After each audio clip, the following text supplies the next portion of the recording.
The story begins in a dark place, with weapons scattered everywhere. There, a young man looks exhausted but keeps pushing forward. He's heading towards a sword that's shining brightly. With a look full of anger and determination, our hero braces himself. Then, he lets out a scream with all his might towards the weapon. And in a desperate act, the boy bites the sword, which begins to shatter. Everything explodes in a bright light, and the scene shifts to our protagonist's past. In a grand hall, his father tells young Arhan to listen carefully.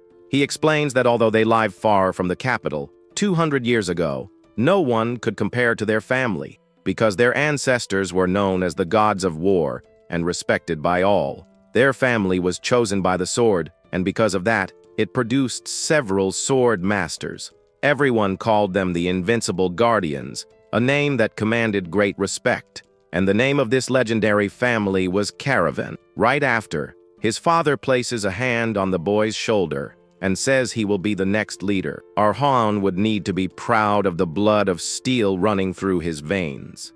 His mission was to restore the family's great name and protect these lands. This was the great mission for everyone in the Caravan family. The scene then cuts to the present, in a beautiful wheat field, and our guy, now older, starts to remember these stories. However, he thinks it's all just a bunch of fairy tales. After all, it's pretty common for fallen nobles to cling to made-up stories, because if the legends of the Caravan family were true, they wouldn't be stuck in a tiny village, and they certainly wouldn't be spending their days farming alongside the villagers as if they were one of them. But even while working hard, our guy kept thinking about all of it. Besides, his father's stories had a lot of plot holes that made zero sense. Starting with the family's founder, the man in that old portrait. He didn't look anything like Arhan or his father, and the sword looked way too perfect to be that old. And most importantly, in no history book in the kingdom was there a single mention of his ancestor named Liam Caravan. Putting all the pieces together, our protagonist came to the only possible conclusion. A villager then calls out to him, asking why he's just standing there. Another young man yells that it's time for the afternoon snack. Our guy panics and bolts so he doesn't miss out on his warm bread. But soon after, he stops and thinks that it doesn't matter if his family isn't so grand anymore, because all the people who took him in and love him are right there, and he loves this place where he can live in peace with everyone. This was the Caravan family our protagonist had always wished for. However, in the blink of an eye, all that peace and happiness was shattered, and our hero now found himself in the middle of a scene of pure destruction.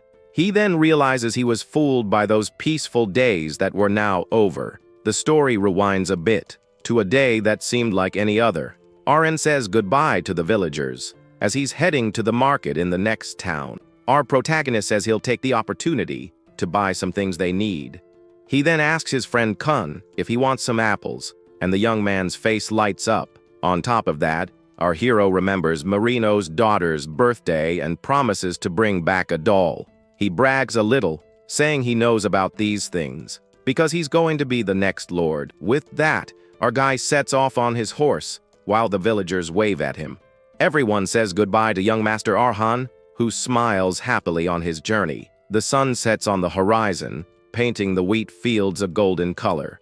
The villagers comment on how kind Arhan is, different from all the other nobles. Kun then tells everyone to get back to work, so they don't fall further behind. But suddenly, the young man is hit by a quick, unexpected attack. A blade cuts through the air, and an old woman watches everything, completely terrified. She screams Kun's name in despair as a red liquid goes flying. The woman is in shock, unable to process what just happened. The once peaceful wheat field is now stained red. Then, a mysterious man appears, saying that this territory must be erased. The villagers tremble with fear, wondering who this unknown intruder is. The man's gaze is cold and shows not a shred of remorse for what he's done. And without hesitation, he prepares to strike another innocent villager in the field. The mysterious man repeats that this territory needs to be eliminated. Then, with a single motion, he attacks all the villagers at once. And without showing any emotion, he continues his merciless assault. The intruder then turns and walks away, his mission there now complete. At that moment, our guy arrives and drops the apples and the doll on the ground. Seeing all the bodies scattered around, he is completely frozen. Aran breaks into a cold sweat, unable to believe what he's seeing. He wonders why everyone he loved was lying there, lifeless on the ground. Suddenly, his butler appears from behind and covers our protagonist's eyes. Crying hard, the man hugs him and tells the young master not to look at the scene. Our hero, still in shock, doesn't understand what's happening and calls out for the butler. The poor man can't hold back his tears of sadness and despair. Arhan then begins to scream and cry desperately for the villagers. The butler reveals that the man they had feared so much had finally arrived, and that in just 10 minutes, he destroyed everything, saying the Caravan family had to disappear. In a flashback, we see the mysterious man mercilessly attacking everyone. He invaded the village without any warning and started attacking the residents. With his cold, emotionless blade, he took the lives of half the people. And not satisfied, he also destroyed all the houses in that poor village. The man then stands still amidst the destruction, his objective completed. And just like that, half of the Caravan family disappeared for no apparent reason. All because the mysterious man said he was just following orders. After all, a single sword master was enough to cause all that disaster. The scene shifts to the large Caravan family mansion at night. Inside, however, the scene was one of pure destruction and chaos everywhere. Our guy Arhan observed it all, completely stunned. The shock and terror were visible on his face as he looked at the bodies. Because amidst it all, he saw his friend Kun lying there on the floor. Our protagonist then falls into despair and starts screaming nonstop. But a familiar voice calls out to him, and our hero looks to the side, surprised. It was his mother, running towards him with a worried look on her face. She was his only ray of hope in the middle of all that mess. The woman hugs him tightly and cries with relief to see he's okay. The hug was tight, and our guy returns it with the same intensity. For a moment, the warmth of that embrace brought him a bit of relief. However, as the camera pans out, we see the reality was quite different. The one standing there was his father, wondering why this whole catastrophe happened. Because the tragedy that struck the Caravan family was just beginning. The Swordmaster didn't harm Arhan's parents, but left a warning. There, our hero's father was on the ground, defeated, with his sword broken. The intruder said he would be back in 1 month, and they should run if they wanted to live. The poor man then begins to cry, asking himself why this happened. In a scream of despair, he questions what sin they committed. Arhan's father remains on the floor, wondering about the reason for all this. But the mysterious man just replies with a cold, indifferent tone that he is simply carrying out the orders he was given. And after saying those meaningless words, he leaves the village. Frightened, the surviving villagers began to leave the place one by one, as this seemed to be the only way for them to save their lives. However, our protagonist's family was not given the same permission. Crushed by the responsibility, his father begins to completely lose his mind. Because of his father, our hero wouldn't give up on protecting that place. At that moment, his mother appears and calls him for a serious talk. She says the butler has already prepared a carriage for him to escape. Our guy panics and says they all need to leave together. However, she explains that the Lord can't abandon this place, as he will fight as the Lord of Caravan, and she will stay by his side. Our protagonist begs his mother not to do this and to go with him. It's then that she reveals that the stories his father told weren't true. All the tales about guardians and watchers were nothing but lies. Our hero is in shock and can't believe what he has just heard. His mother then asks him to make a very important promise, that he would never pick up a sword again and would live only for himself.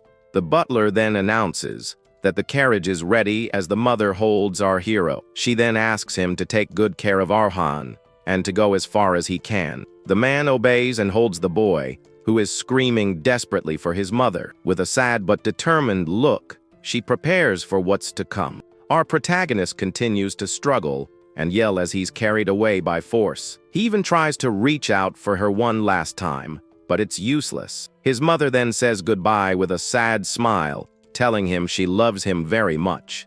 The scene cuts to the mansion, where the situation was not good at all. Arhan's father was completely lost amidst the scattered books. Pain and despair were taking over the poor man at that moment. He could barely stand after everything that had happened. His wife then hugs him from behind, asking him to stop suffering alone, because she would stay with him until the end, to face whatever came together. Far away, the butler was driving the carriage through the dark forest. He thinks about how Arhan needs to overcome the pain and calls the enemy a disaster, because to him, that man was like a calamity that couldn't be avoided. He believes the young master needs to accept the tragedy to survive, and that surely his parents would want him to do exactly that. But suddenly, he turns around and calls out for our guy, very worried, because our protagonist had jumped from the carriage and was running back to the mansion. Running through the forest, our protagonist says he can't go alone, because he simply can't run away and abandon his parents. So,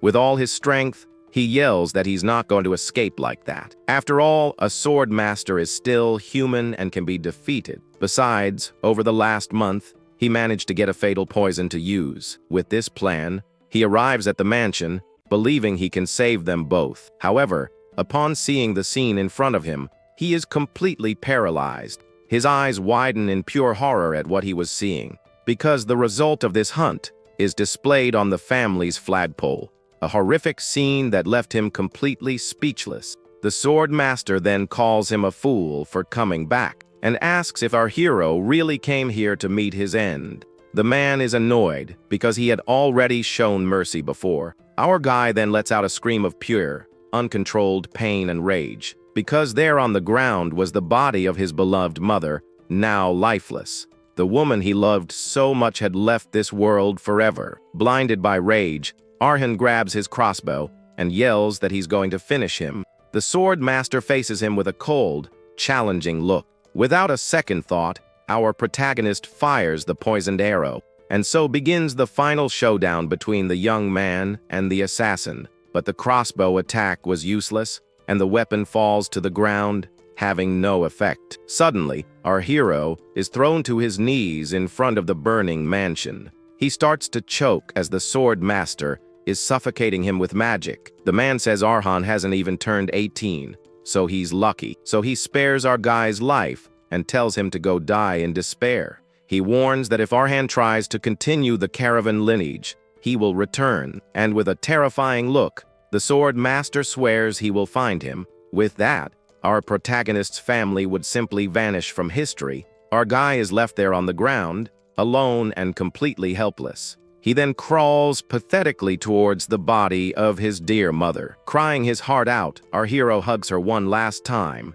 feeling all the pain. On that tragic day, our protagonist had lost absolutely everything, but suddenly his ancestor's old sword begins to glow with a blue light. Or at least, that's what our guy thought until that moment. A mysterious voice then tells Arhan Caravan to show his due respect. From the portrait on the wall, a very strong light shines, and a ghostly figure emerges. It was the spirit of his ancestor, the founder of the legendary Caravan family. 1 year has passed since the tragedy, and our hero has been preparing for his revenge. His enemy was known as the most powerful sword on the continent. Besides being a righteous guardian, he was a superhuman among sword masters. His name was Carlos, the master of 10 swords, and he took everything from our boy. But Arhan still didn't understand the reason for it all, or the secret of his family. However, one thing was certain: as he looked out over the graveyard, the lives of all those who were needlessly lost would never come back. The scene then flashes back to the moment our MC sees the blue light. He wonders if all the unanswered questions have finally made him lose his marbles. The look on our boy's face showed just how shocked and confused he was. A bluish energy starts to pour out of the sword hanging on the wall. The weapon glows intensely in front of our completely baffled hero, because something unbelievable was happening right before his very eyes. A mysterious voice then tells Arhan Caravan to show some proper respect. The spirit then introduces himself as his ancestor, Liam Caravan. The man he believed to be a myth had appeared, just like in the stories. Our MC then remembers hearing about something like this before, that people who suffer a great shock can start to have hallucinations. He clenches his fist, wondering if this is real or not. But calling it a hallucination was impossible. It felt way too real. Liam's spirit says he can feel our hero's heart wavering. He then asks if Arhan is afraid he's finally gone off the deep end. Our MC is stunned that the ancestor he thought was a delusion is right there. Arhan then asks if he's really the founder of his family. The spirit confirms he is Liam Caravan, the strongest swordmaster in history. Angrily, our boy questions why he decided to show up only now. He yells, asking why Liam waited until everything was already lost. His eyes burn with hatred, as he can't understand his ancestor's delay. Liam, however, stays calm and begins to explain the situation.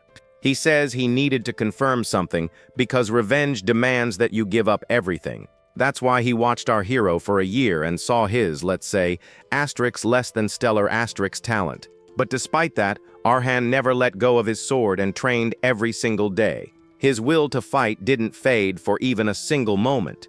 Liam then repeats Artian's question about why he's appearing now. The answer is simple. The hatred in the boy's eyes has reached the level he was waiting for. Besides, Liam's own patience with the situation had run out, because he also wanted to destroy the man who attacked his descendants. The ancestor then reveals that only a swordmaster can defeat another. He holds out his hand to Arhan and says that's why the boy has trained so hard. However, Liam warns that our hero will never be able to reach him on his own.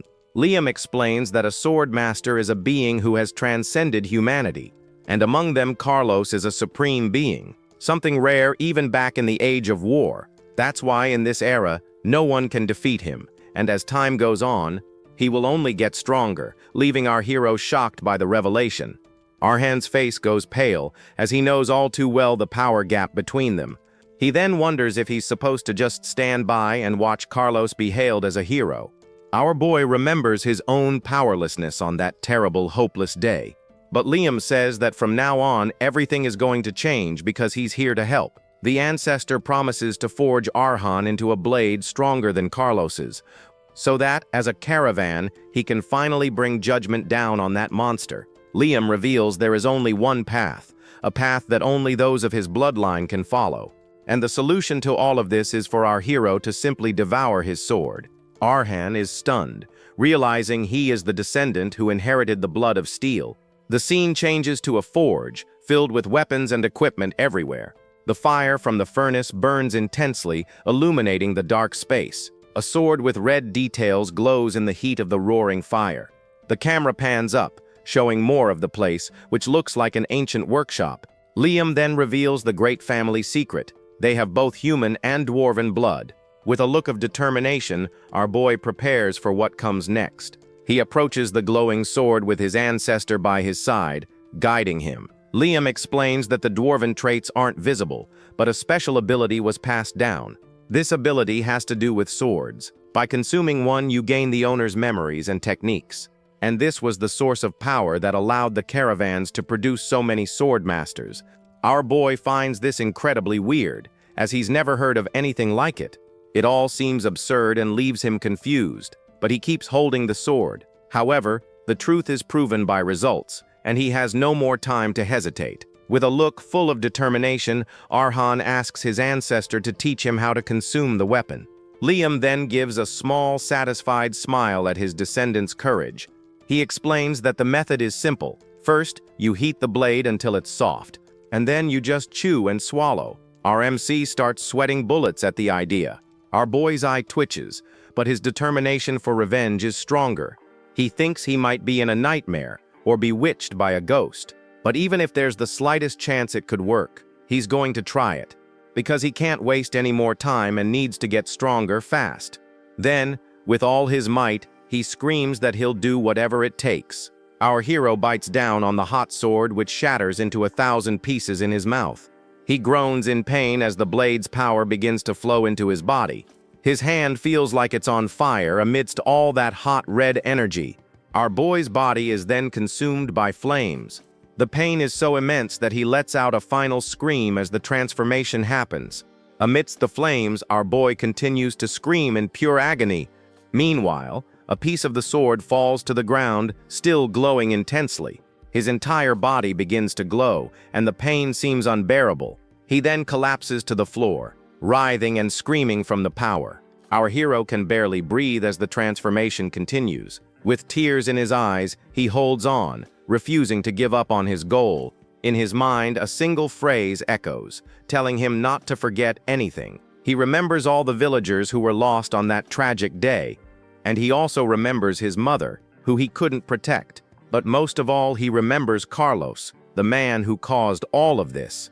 His hand begins to change, and a dark energy pulses through his veins. With new power coursing through his body, he clenches his fist tightly, and a smile of pure determination appears on his tired face. Because he will become whatever it takes to get his revenge. Erhan swears he will become a swordmaster to defeat Carlos. The scene cuts to the next morning in a quiet house. But inside, our boy wakes up screaming his head off. He then realizes he's still alive, and just can't believe it. Erhan remembers the pain of chewing on the sword, but doesn't have a single scratch on him. He then wonders if the whole thing was just one big nightmare. However, upon seeing the sword's hilt on the floor, he knows it was all real.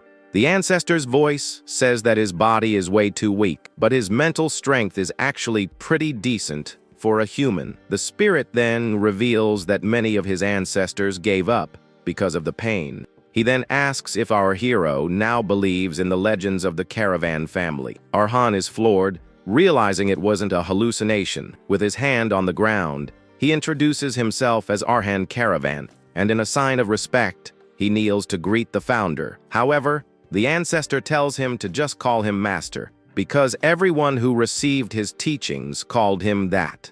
Our boy then looks up and starts to ask a question. He wants to know if he managed to inherit the master's great power. After all, the spirit said that if he ate the sword, he would gain its strength. However, our MC points out that nothing seems to have changed about his body. The master then says a problem came up, and it's all Arhan's fault. Our boy is confused and asks what the master means by that. The ancestor explains that his plan was to turn Arhan into a sword master. However, since the family bloodline has weakened, his ability to digest it has vanished. Long story short, in his current state, it's impossible to digest that sword's essence. Our MC then kneels on the floor, seemingly accepting the situation. He just says that he understands, and if the master says so, it must be true. The ancestor is surprised by the kid's calm demeanor and asks if that's it. Arhan replies that he already knew about his body's weakness, and that he's grateful because he realized there's still a different path for him to follow. Because if it's impossible now, it means that one day he will be able to digest the power. With a determined look, our hero says he just needs to find the right sword. The master smiles and says his intelligence is already that of a sword master. He then tells Arhan to take him to a place with lots of old, worn-out weapons. The scene then cuts to a giant junkyard filled with broken weapons. The ancestor says he'll personally choose the right weapon for the boy. The master also comments that the place is filled with a dark energy. Our MC explains that old things from the slums end up here, from useless scrap to weapons that can no longer be used in battle.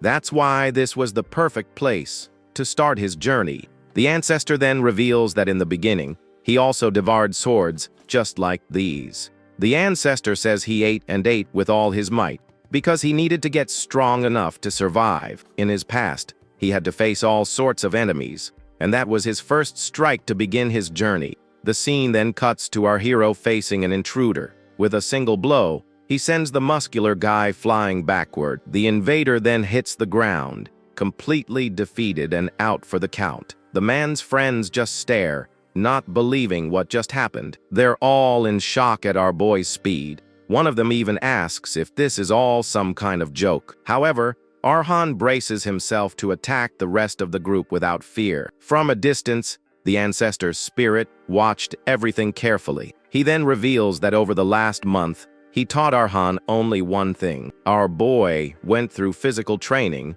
so he wouldn't get tired in battle, but the master never taught him a single sword technique. Even so, The fact that he can attack like that proves one thing. The ancestor then tells our hero to show them his power. He needs to take his first step as a true Caravan. That scene reminds the master of his own past. He remembers how he fought to protect life in that chaotic place. The ancestor says that those were the battlefields of old, because in a fight, many lives are lost, but something is always left behind. And that something was a single, shining point of light in the midst of the darkness.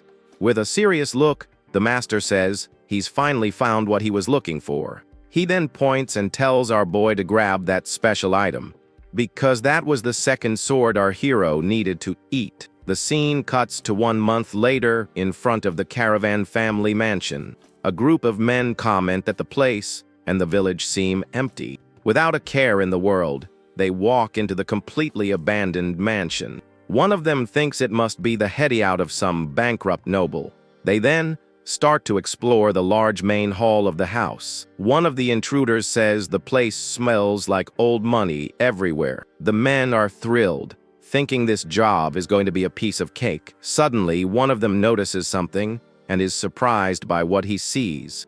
He says the place looks like a young noble lady's room, because he found a pile of neatly folded women's clothes there.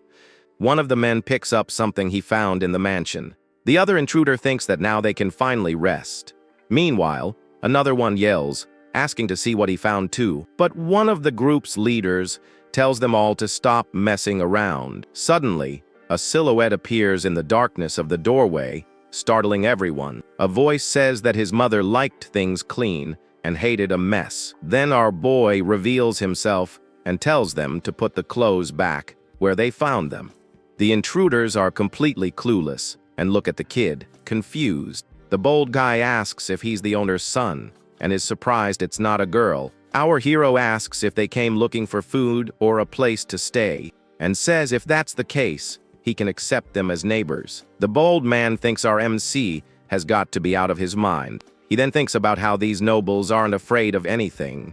The intruder gets annoyed and says Arhan should have just stayed quiet and hidden. Our boy just closes his eyes with a serious expression on his face. The bald guy loses his patience and charges, yelling if he wants to meet his end. But Arhan opens his eyes, which are now glowing with an intense purple light. The color then shifts to a fiery red, full of rage and power. In one swift move, our hero lunges forward and attacks the intruder without hesitation. The blade goes right through the man's chest, who is frozen in pain. Our MC then reveals that they were intruders, not guests. The crimson spray flies everywhere, splashing across our boy's face. The scene then cuts to a fireplace with a fire burning intensely. The flames dance on the wood, signaling the end of that swift confrontation. The story then flashes back a bit to show our boy in front of the fireplace. He's holding a thin sword and asks the master if this is the one he should eat, because the weapon looks a lot more like a needle than a real sword. Our hero even says it looks fragile and would break easily, but the ancestor disagrees, because that weapon wasn't made for cutting or breaking things. The master reveals it was created for a single, deadly purpose. In a decisive battle, it's used to pierce an enemy's vital point, like an assassin's tool to end a life in a single blow. In other words, that was a sword made only for piercing. Our MC is surprised and thinks a spear would be better for that. The ancestor senses his doubt but says that for his weak body, this is perfect, because the most important thing are the memories stored within that sword. To Arhan's surprise, the master reveals that the owner of that weapon managed to pierce the life out of more than 200 enemies all by herself. And she did all that with a woman's body, even thinner than our hero's. So he tells the boy to show some respect and consume the sword with gratitude, because the weight of the metal might feel light in his hands, but the life and the history within it are heavier than anything else. By inheriting that woman's memories, our MC would gain many things. The scene snaps back to the present, with the man our hero attacked choking on the ground. He then goes limp, the blow having struck his lungs with surgical precision. But he only managed to do it for one very important reason. By consuming the needle sword, he inherited all the memories of its former owner, Mary. In these memories, the old swordsman Hegel taught the young girl many things. He taught her how to hold a sword, how to fight, and even how to survive. Although it wasn't a formal technique or some kind of elite training, Hegel's swordsmanship carried the romance and freedom of a wandering knight. And for a girl who once had a terrifying fear of fire, that strength he passed on to her was something breathtakingly beautiful. That's why young Mary says with a smile that she truly loved the sword and all the teachings from that old man named Hegel. A few years later, the swordsman was old and sick, lying in his bed. He takes the young woman's hand and asks her to go see the world out there, because that was the last and most important lesson he could leave for her. With tears in her eyes, Mary hears Hegel say that his journey ended right by her side. The old master then calls the girl's name one last time before passing on. She thanks him for everything and says her goodbyes, asking him to rest in peace. After that final lesson, Mary finally left the orphanage and set out into the world. In no time, Mary made a name for herself as a well-known mercenary. Maybe it was because she used a strange sword, or because she was a young woman, but everyone called her by a nickname that marked her story. The Stitching Wanderer, a name that echoed across every battlefield. Our boy understands that this is what the master called digestion, and Mary's memories begin to flow into his mind like a river. The other invader who survived desperately begs for his life. But our protagonist approaches, gripping his weapon firmly, and without a moment's hesitation, he pierces the man's heart to finish the job. The red stuff drips down the blade and onto the invader's body. Our hero then thinks that he needs to make sure the work is done. He kneels beside the body and realizes this was his first kill, but despite that, he doesn't feel any emotion or remorse for what he did. All he can see is the situation he needs to solve right in front of him. He knows he only won because the man underestimated him and let his guard down. Our guy then wonders why the others aren't ganging up on him. The remaining invaders look spooked, afraid to move forward. The ancestor then says that they're terrified of our protagonist, because the move he just pulled off was not something any beginner could do. One of them even asks what they should do, but the other has no idea either. The master smiles and says that fear makes the enemy in front of them seem larger than life, because to them our hero now looks like a skilled demon with a blade. Our protagonist then understands what he needs to do in that moment, and with a flick of his wrist, he tosses his thin sword into the air as a distraction. Immediately after, he charges toward the surprised invaders. Our hero says with a serious look that now is the time to strike. One of the men desperately screams for Arhan to stay back, but he rushes at our boy with all his might. However, our protagonist dodges the attack with a swift movement. His gaze is cold and focused on the next step of his plan. The invader is in shock when he sees his blow hit nothing but air, and with incredible precision, our hero strikes the man's neck. He then remembers an old lesson that Master Hegel taught, because as a woman, time would never be on her side in a battle. The other invader lets out a scream and readies a desperate attack. He lunges forward with all his strength to try and hit our guy. His weapon cuts through the air in a powerful, rage-filled swing. That's why she had to end things in the first or second strike. And using that lesson, our hero attacks the man mid-swing. The invader is frozen in pain from the pinpoint strike to his neck. Hegel's final lesson was that she had to pierce the enemy, no matter what, because you shouldn't compensate for what you lack, but rather make what you have shine. The last invader charges forward with a look full of hatred and rage. And using Mary's memories, our hero remembers that his strength is flexibility. With a dancer's body, she could attack from any posture, and from any possible angle, catching all of her enemies by surprise. She then spins her body in mid-air, in an impressive acrobatic move. The invader is completely stunned by the agility of that attack, and just like that, she could aim for the lifeline and end it all at once. The man then chokes and falls to the ground, unable to believe what just happened. With the last enemy defeated, the battle at the mansion finally comes to an end. But there was still one survivor, looking at our boy in pure terror. He held a dagger, trembling, unable to move from sheer fear. The poor guy doesn't understand what that thing in front of him is, because to him, our hero was nothing more than a merciless demon. The scene then cuts to the dark forest, under the light of the full moon. There, our protagonist is digging to bury the invaders' bodies. The ancestor then appears and asks if he still has any doubts, because if he has the stamina to swing a sword all day without getting tired, those 4 untrained thugs would be no match for him alone.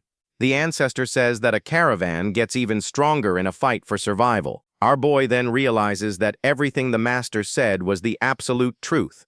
From his flexible body to Mary's vivid memories, it all fit together, and slowly he began to understand what was happening much better. He felt the determination with which that woman fought against the world. Our hero then understands that the more he comprehends his opponent, the stronger he gets.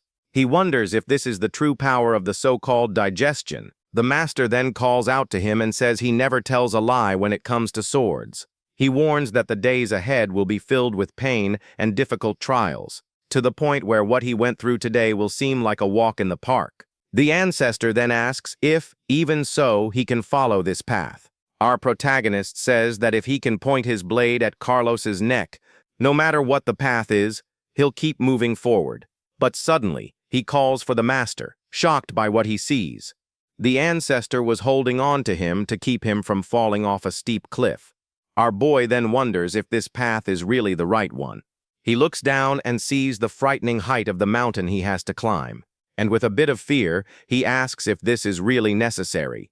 The master then asks him where that determined look from yesterday went, and says that doubt has been one of his strengths since he was just a child. The master then says he'll satisfy our boy's curiosity. He explains that the path of the swordsman is divided into 5 stages. After that comes the sword expert, and finally, the sword master. The ancestor says that above them all is the revered sword god, a title given to the one who has reached the realm of the mind blade. The master then asks our hero which of these stages he fits into. With a smile, our protagonist says he knows his own level quite well. He explains that the prerequisite to be a sword master is to manipulate mana, and to do that, one must form a mana heart, the body's second heart. Since he doesn't have a mana heart yet, he doesn't even qualify as a beginner.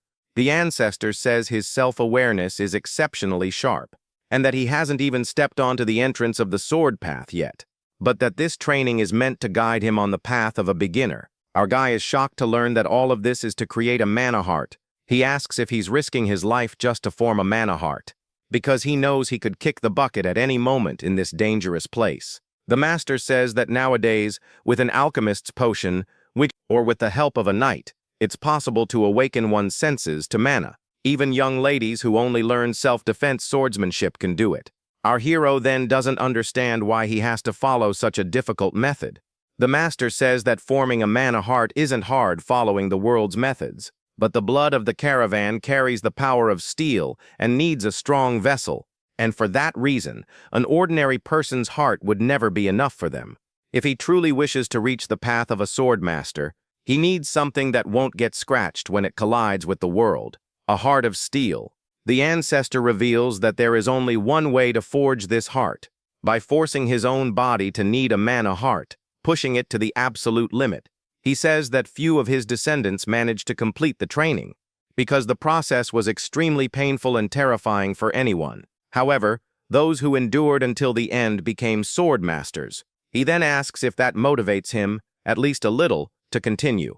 With a look full of determination, our boy grips the rock and says with a smile that it's more than enough for him.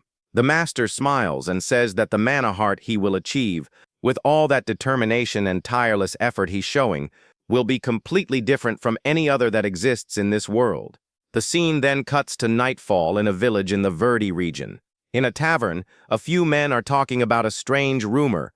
One of them asks if they've heard about the western village called Caravan, because apparently there's something very dangerous and mysterious over there.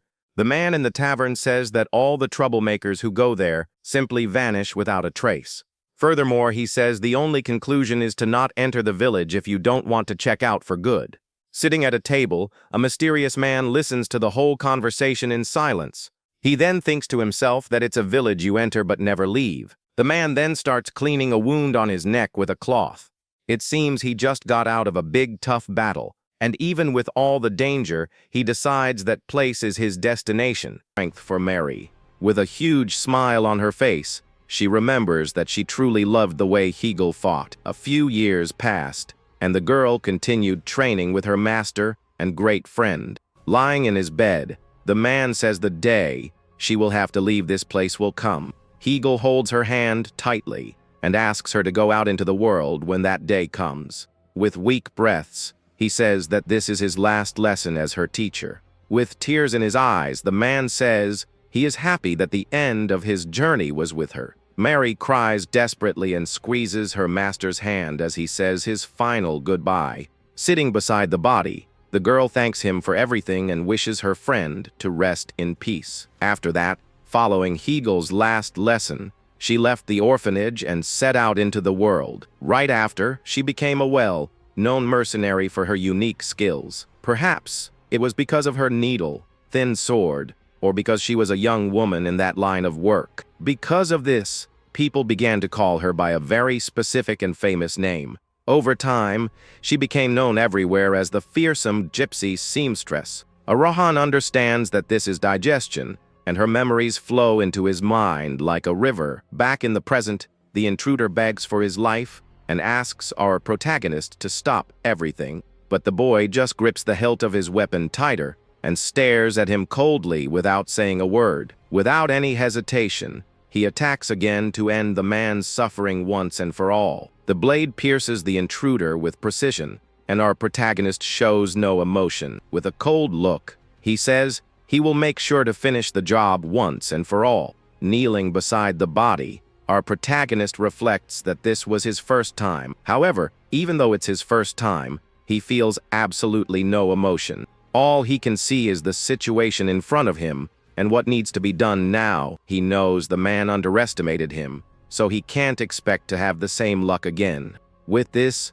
he wonders why the intruders don't attack him, even though they outnumber him. The bandits just stand there in fear and don't take advantage of the numbers they have over Arhan. At that moment, Liam's spirit appears and says the men are completely terrified of him. Faced with the situation, he adds that what our protagonist showed were not the moves of a novice. The master explains that excessive fear hinders judgment and leaves them totally paralyzed. This type of fear makes the enemy seem much bigger and more powerful than he really is. Therefore, to them, Arhan is a skilled demon with a sword and nothing less. Our protagonist then gives a smirk and perfectly understands the situation of his targets. From there, he kicks off the ground and prepares to attack the intruders with all his speed. With a glint in his eyes, our protagonist rushes toward the bandits, who scream in fear. Faced with the situation, one of the men begs Arhan not to come any closer to him at all.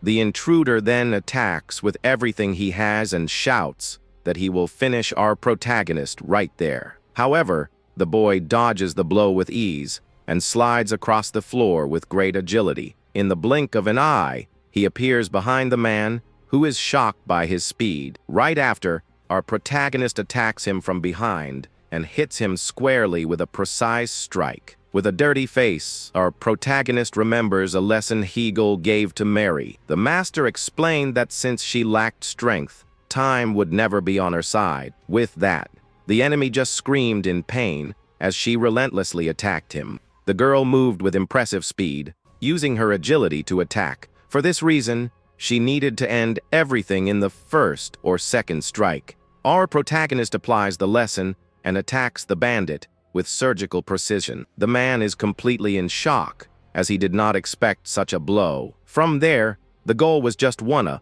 to pierce the enemy with a precise attack. Hegel taught her not to focus on what she lacked, but to make what she already had shine. One of the opponents glares at her with pure rage, unable to follow her movements. Therefore, her great strength was her flexibility and a body like a dancer's. With these unique movements, she could move in a completely unpredictable way. Because of this, her targets were shocked, not knowing from which angle the blow would come. The woman used her flexibility to attack from any position, even upside down. In this way, she finished the opponent with a fatal blow coming from an impossible angle. This way, he can perfectly aim for the lifeline of any of his enemies. The man chokes, and his eye turns completely red as he falls to the ground, gone in an instant. Our protagonist then pulls out his weapon, and the intruder's body falls to the side.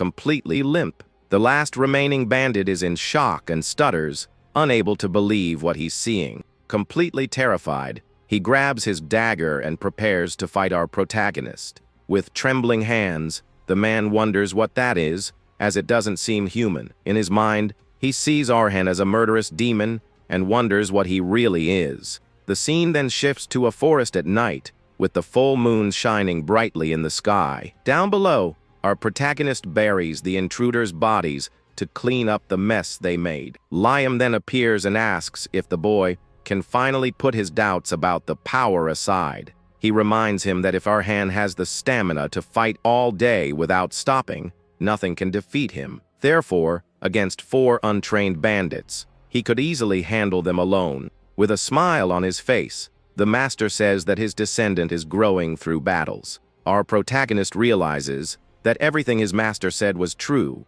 and that he can trust him. After all, his body became flexible, and Mary's memories became clear as soon as the fight began. With this, he finally understands with what kind of heart the girl fought against the world. Our protagonist then wonders, this is what his master was talking about all along.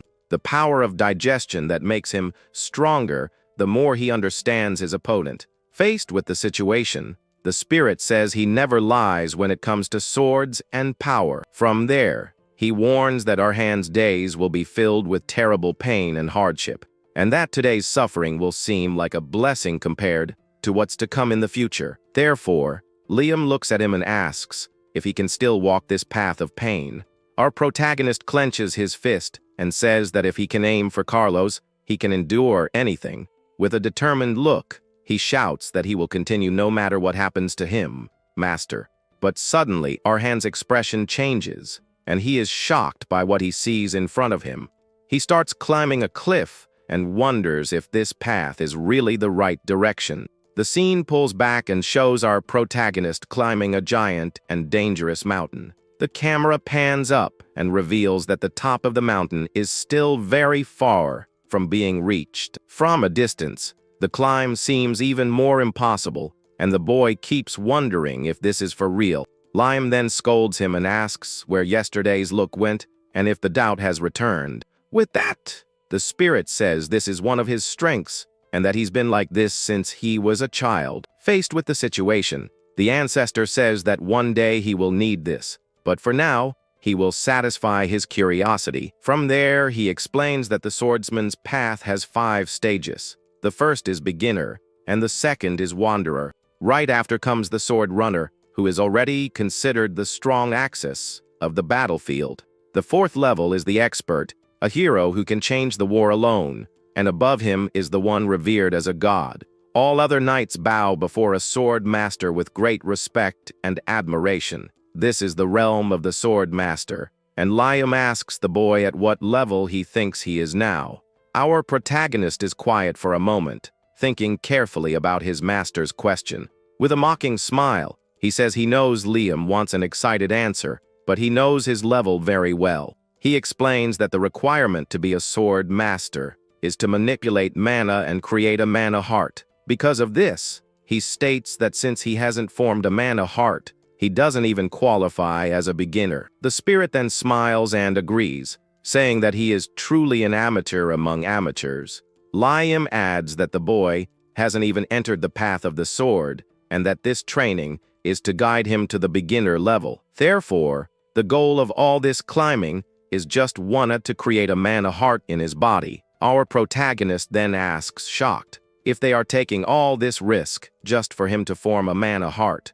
Our protagonist shouts that he could be gone at any moment in this dangerous place. He says he doesn't know how it was in his master's time, but nowadays, you just drink an alchemist's potion, or a wandering knight can infuse mana to open the senses, and that's enough. Because of this, he says that even young ladies who only train for defense can form a mana heart. Therefore, he wonders why his master insists on this difficult and dangerous method. With his face all sweaty, he says he simply can't understand the reason for so much effort. The spirit then agrees that forming a mana heart isn't difficult, and there's nothing wrong with the common methods. but he reveals that the power of Gunson's steel lies in the blood of the Caravan family. Because of this, to release this power, a strong vessel is needed, and a common person's won't do. Therefore, he says that if Arhan really wants to reach the path of a sword master, he needs one thing. That thing is a heart of steel that won't be scratched even if it clashes with the whole world. The ancestor then reveals that there is only one way to forge such a heart. He must push himself to the brink of his end, so that his body desires a mana heart on its own. Liam admits that few of his descendants completed this training because it is a horrible process. However, he states that those who endured the entire training until the end achieved the power. Liam adds that those who endure the training become masters and asks what Arhan thinks. The spirit then questions his young descendant if he finally feels motivated to continue. With that, our protagonist clenches his hand on the rock with renewed strength and full of determination. He then replies with a smile that this is more than enough to motivate him to proceed. The ancestor smiles with satisfaction and says he never lies when it comes to swords and their power. Because of this, he guarantees that the mana heart our protagonist will get will be different. It will be a unique power, different from anyone else's in the world, and he continues the climb. The scene then shifts to Campbell Village in the Verde region during a calm, full moon night. Inside a tavern, a man asks if the others have heard the rumor about the western village called Caravan. Another responds that it's the place where no one has been found for a year and asks about the current rumor. The man says there's something in the village, and the other asks what it is, but he can't say for sure. He only knows it's dangerous because every rogue who set foot there simply vanished from the map. There are rumors of monsters, or even a warlock conducting experiments, but they all reach one conclusion. The only certainty is that, if you don't want to meet your end, you'd better not enter that village at all. Meanwhile, a masked person listens to the entire conversation in silence at the tavern counter without saying a word. The mysterious person grips their cup upon hearing that it's a village you enter to perish. Right after, they wipe their mouth with a cloth, revealing a wound that won't stop bleeding. Faced with the situation, they think to themselves that this place seems simply perfect for them. From that day on, he started to hold onto the cliff using only his left hand. On top of that, the young man took care of intruders at the mansion even when he was completely exhausted. Amidst terrible muscle pain, he continued his intense physical training, but he went through all of this without missing a single day of heavy training, always giving it his all with every ounce of his strength. And so, 1 month passed in the story, and the young man wonders if he managed to form a mana heart. Unfortunately,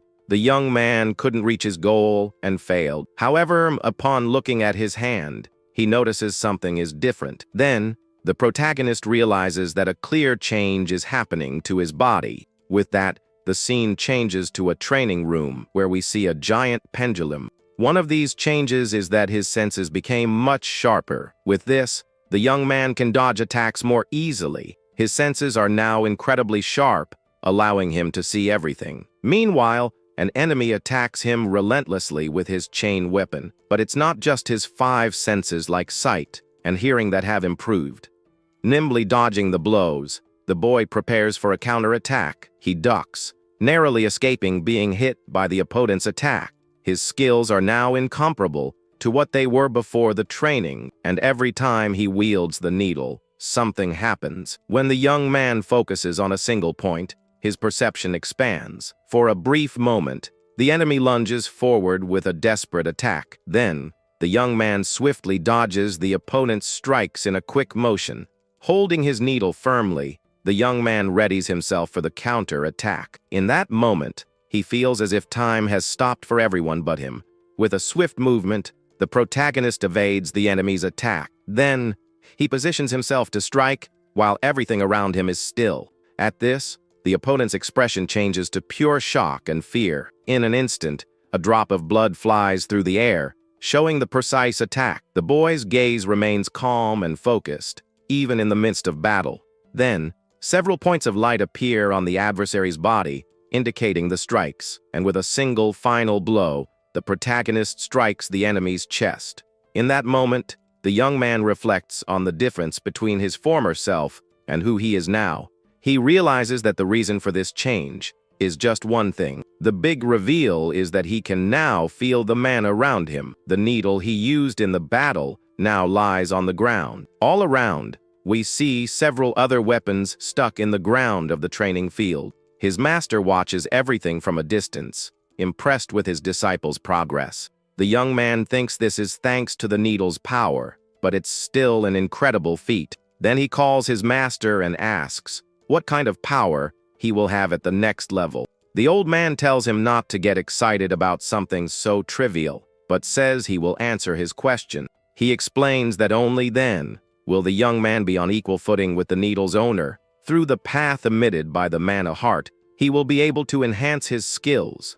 This will lead him to the realm of superhumans, a level the world calls a sword wanderer. The master warns that although it's the next stage, the power difference is gigantic. With that, the old man asks if he has answered the question, and the young man confirms he understood everything. Then the boy says he has one more question about something he's feeling at the moment. He mentions that a man entered the territory a while ago and has settled there. The scene then changes to a sunset with flames falling from the sky. We see the sword of a mysterious man who is sitting amidst ruins. This man is covered by a very powerful red and green mana aura. The protagonist then asks if that man is a sword wanderer. His master confirms it and says that guy's level is completely different from anything he's ever seen. The old man questions what he will do, as he wouldn't last a second, and the young man decides to observe. His tutor suggests he abandon the territory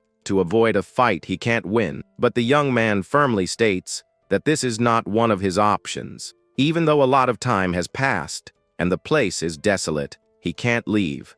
That is the only place that holds the memories of everyone who lived there. The master falls silent, seeming to understand his disciple's determination. The boy then turns around and starts to walk away from that place. In the end, the old man floats and tells his young descendant to become stronger. The master says that in this iron realm, only the strong have the answer, and his desire is a luxury. With that, he advises the young man to use his emotions as strength to get what he wants. Then the tutor tells him to feed on this ordeal and become as hard as steel. That way, no one will ever dare to laugh at his words in the future. And it seems his master's words reached him as his sword glows with blue mana. At another moment, the mysterious man finds him and warns him not to even think about running. At this moment, the protagonist gets scared but holds a combat stance with his needle. The sword wanderer points his shining blade at the boy and threatens him.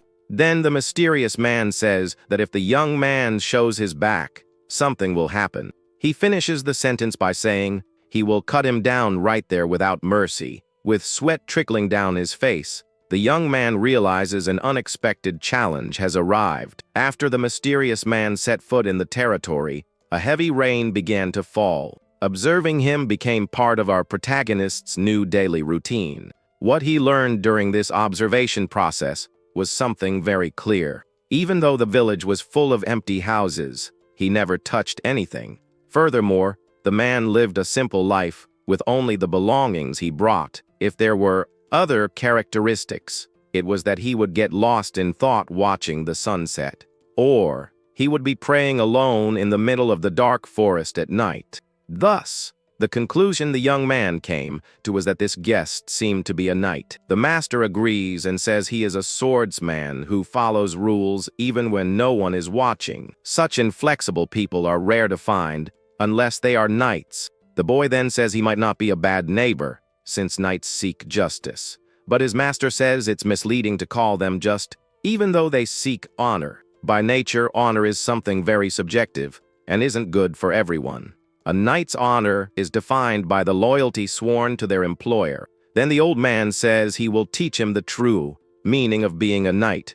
He explains that a knight is just a swordsman who uses force and is an enforcer. The tutor advises him not to be deceived by the word and to judge the target's essence. He reveals that the precious talent the young man possesses is the ability to doubt. Surprised, the young man wonders if doubting is really his special talent. The master reminds him that he has always been this way since childhood. While listening to his father's legends, he always sought the truth behind them. Even in dangerous situations where power could corrupt him, he stood firm. The young man always found the answer by eliminating variables with his observation.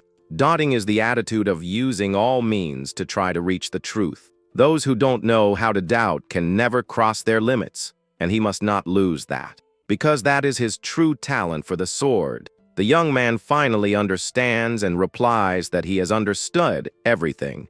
He then says he will keep that in mind while observing the mysterious man. And no matter what he was taught, he never let his guard down around the stranger.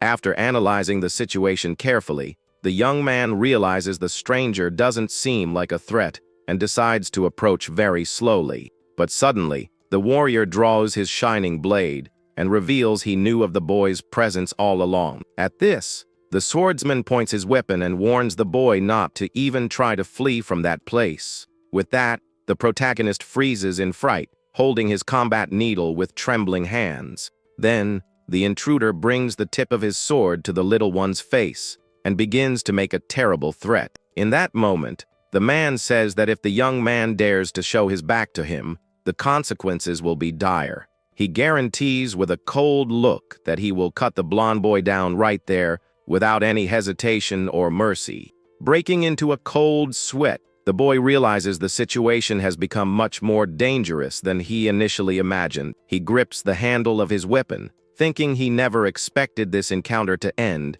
in such a bad way. With that, the scene changes to the memories of a red-haired girl who was known to everyone as the Suing Gypsy. With this famous nickname, the young woman received several invitations to join well-known mercenary groups. But on the other hand, she was also bothered by bandits who heard rumors about her skills. In the midst of this hectic routine, a thought began to form in the fighter's mind as she fought. She came to believe that she had already surpassed the level of a simple mercenary with her very different sword. Smiling with confidence, the young woman felt she had become a truly powerful swordswoman. However, the moment to realize that all this was just arrogance on her part didn't take long to arrive. Under a heavy rain, a knight in heavy armor appears and asks if she is the famous gypsy. The Iron Giant mocks the nickname, saying it perfectly matches such a weak sword technique. With this, the redhead is shocked to realize that the enemy before her is much stronger than she thought. Finally, the brute humiliates her, saying she is nothing more than a low-level mercenary. With that, the brute says that if she weren't a woman, she would just be a bug that he would crush right there without a second thought.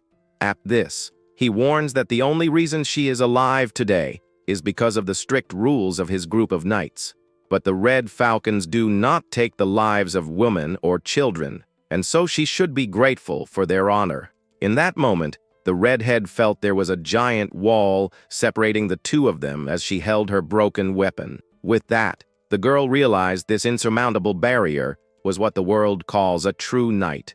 Then the scene returns to the present, where the blonde young man remembers that the man's level is that of a sword wanderer. Swallowing hard, the young man realizes that the mercenary from the memories was much more powerful than he is now. Even so, she was defeated without being able to lift a finger, and now the deadly enemy approaches him relentlessly. In that instant, the protagonist feels a deadly aura coming from the adversary, which is much worse than when he was on the cliff.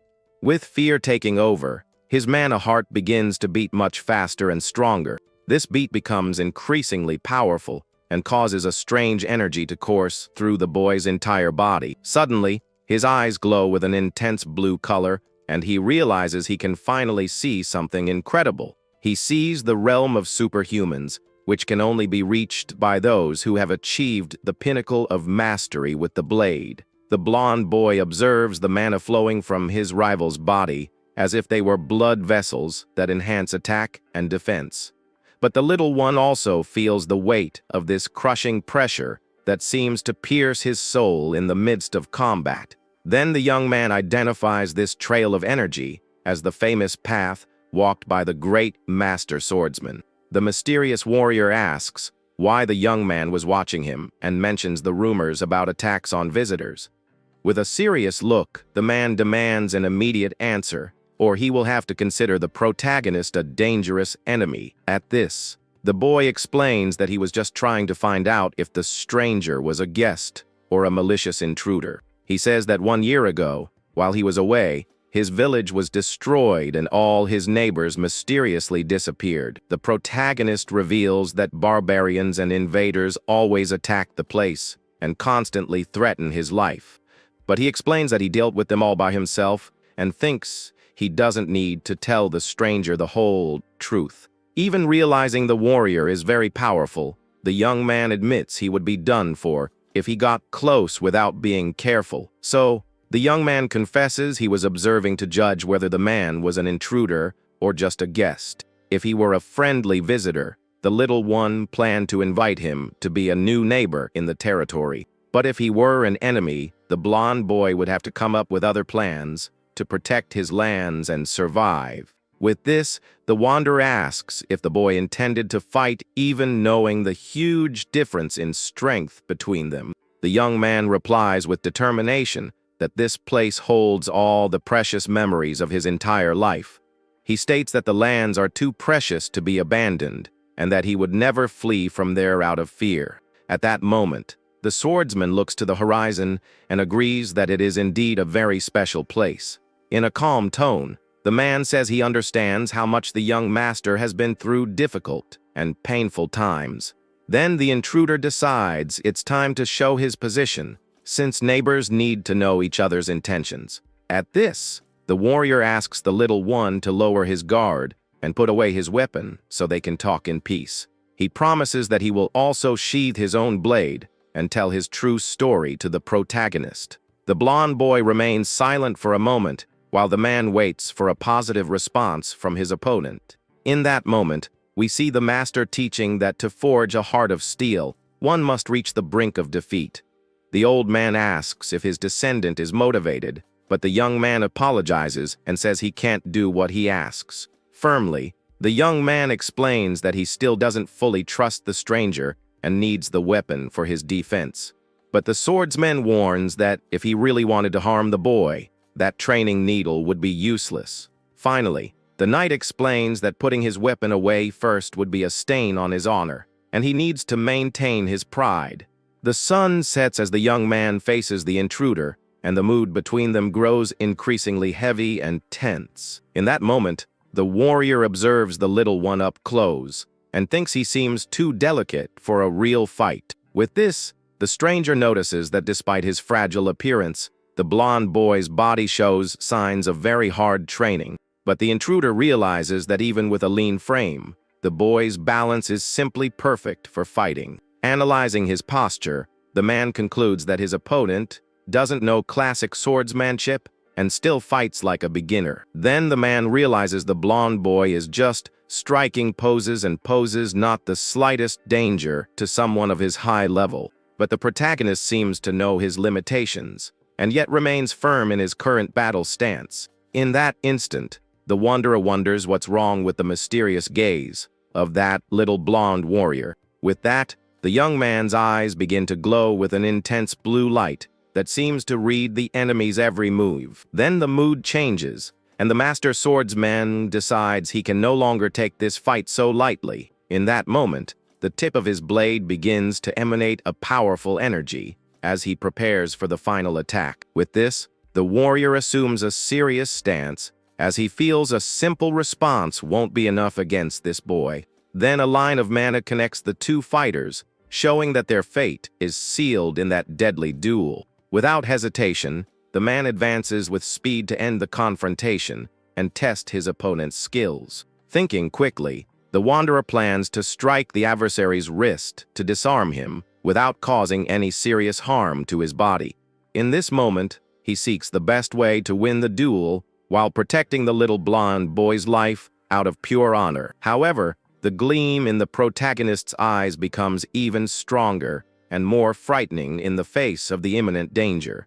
Then the sound of clashing metal echoes across the field, and sparks fly everywhere during the strong impact. With that, the intruder's expression changes to pure shock as he feels something went very wrong with his strike. Finally, the swordsman wonders how his own weapon was repelled by a boy who isn't even a master yet. But that wasn't all the blonde boy had saved for the end of the fight. With just a deep breath, the young man releases a blue mana smoke from his mouth. In that moment, the surrounding energy begins to stir like the waves of a raging sea. Surprised, the intruder wonders if that absurd mana heart formed in a second. Even thinking it's impossible, the warrior admits the boy really managed to repel the attack. He reflects that a normal core is usually flexible, but this young man's is completely different. The little one's power source is incredibly solid and rigid, as if it were an ice crystal. With a sharp gaze, the protagonist shows that his determination is as hard as the purest steel. Amidst the sunset,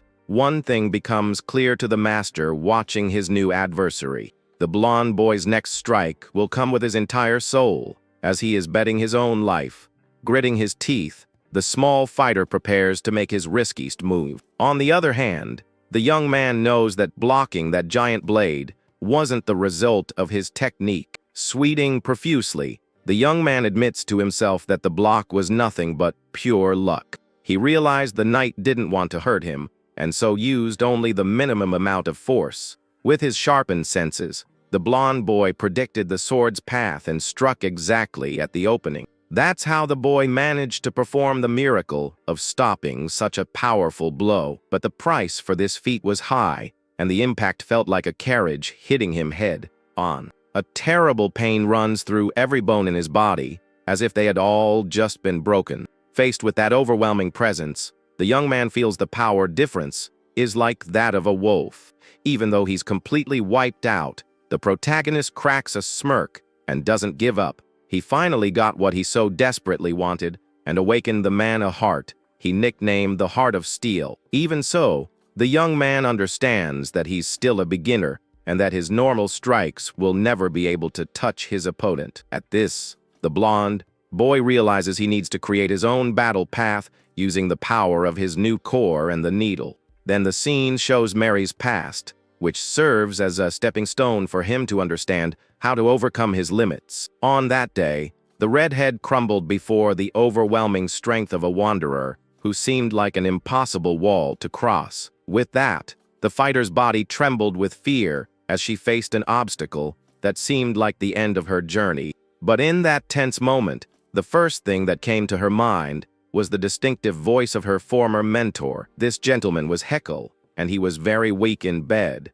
giving his last pieces of advice to the young woman. The old man told her not to forget that many swordsmen give up when they encounter a wall that's hard to climb. But the master explained that this is just an excuse for the weak, and that barriers exist only to be overcome. He continued, saying that dread is a part of a warrior's life and should only serve to reach new heights. Then the mentor asked her to never look away from danger and to stand firm with all her determination. With this thought, the girl got up from the ground, ready to challenge fate and fight with everything she had left. She decided to face head on that knight in white armor who shone with a very sinister red energy. In that moment, the mercenary positioned herself for the duel against the metal giant who showed no mercy.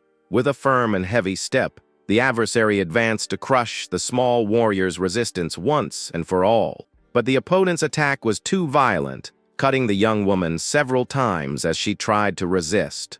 Even while being hit, she kept her gaze fixed on the enemy as blood scattered all over the battlefield. At this, the young woman ends up receiving a cut, but the lesson was that if she didn't stop striking and kept trying, eventually the wall would finally break. The redhead's master says that her sword will surely be able to do something. He guarantees that one day, she will be strong enough to overcome that great barrier.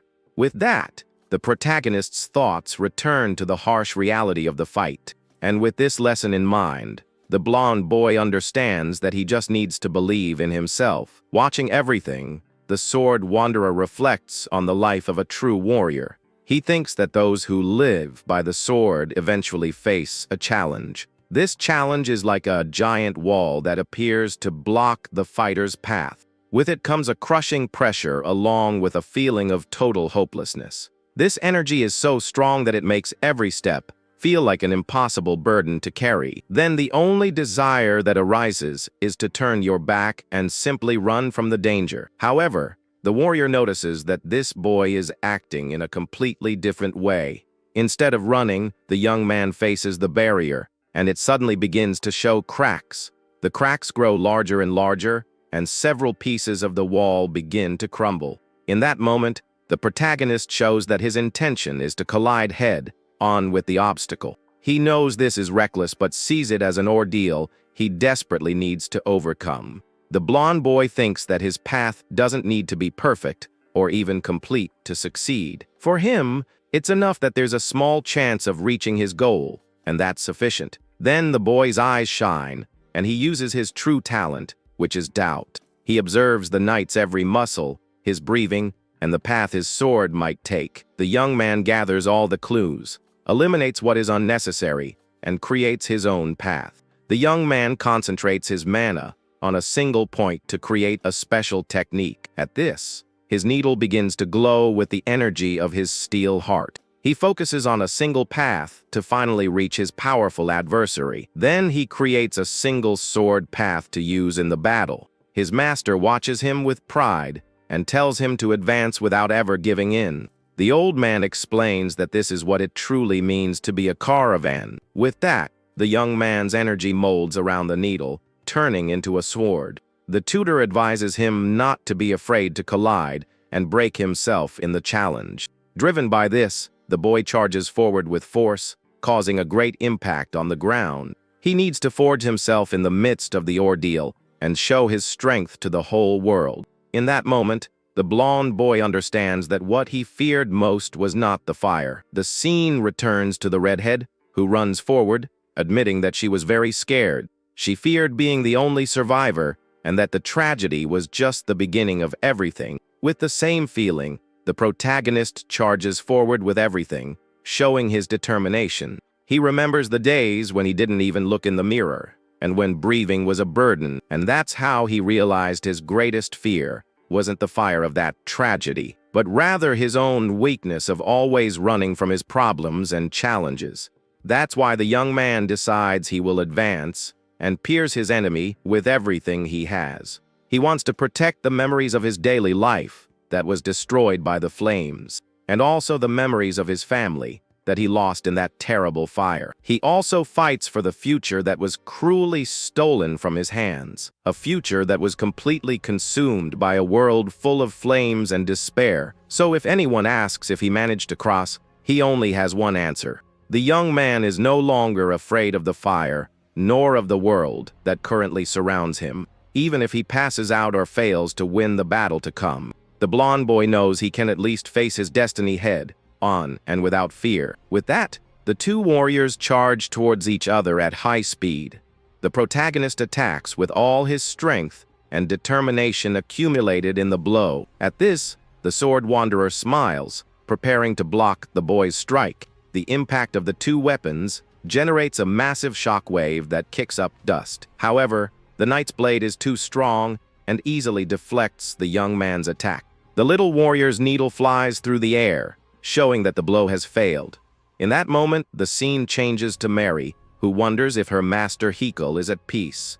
She remembers that she followed his advice and left the orphanage to see the world. With the teachings and the needle he gave her, the girl set off on her journey. The young woman became free like him and longed for a life of long travels. But the redhead isn't sure if she can say she truly lived that life. The world was full of strong monsters and walls that willpower couldn't overcome. Even so, she turns to Yahello and says she can state one thing for sure. Until the last moment of her life, there wasn't a single wall in her path. She says she never turned her back on a challenge in her entire life. According to Surgeon's doctrine, they will meet again in the flames, and she will tell him her story. With tears in her eyes, the girl says her story would probably start that way. The scene then returns to the protagonist, who was thrown far away by the knight's blow. The red-haired girl falls into her master's arms and realizes she is no longer afraid of the fire. With that, a tear runs down the young woman's face as she hugs her mentor.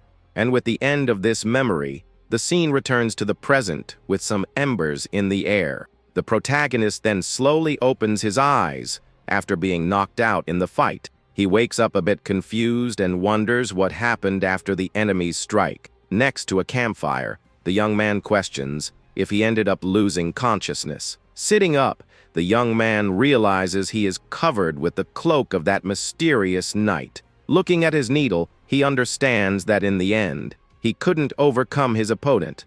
Holding his weapon, the blonde boy is disappointed with the outcome of that combat, but his master appears and tells his young descendant not to be discouraged by it. The old man states that it was a fight worthy of a true member of the Caravans. With a smile, the tutor asks if he didn't notice something else besides his defeat. He reveals that the boy has finally managed to fully digest the needle. At this, the young man feels that his muscles have become much more flexible than before. Furthermore, his senses have sharpened like those of a wild and dangerous beast. He feels like a veteran mercenary who has lived his whole life on the battlefield. With this, the young man understands the master's intention in giving him that weapon. It wasn't just for the strength or the battle technique of the former owner.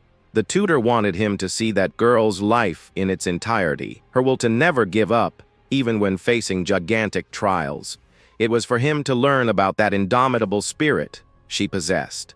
The young man then asked if it wouldn't have hurt to have told him all this from the beginning. In that moment, a tall figure approaches the campfire where they are. The knight says that it seems the young master has finally regained consciousness. He explains he was just getting water, but the boy jumps back into a fighting stance. The man then shows a canteen with a friendly smile to calm the situation, but the protagonist remains suspicious and says there are still misunderstandings between them. His master tells him not to worry, as that man will not harm him. Even so, the young man continues to sweat and thinks that suspicion is inevitable. The warrior understands and says it must not be easy to let his guard down after everything. Then he asks if the young man would calm down if he told his story first. The knight says he will explain the reason he came to this place, and also the reason he is not a threat, but the boy is startled by his actions. The man then asks for permission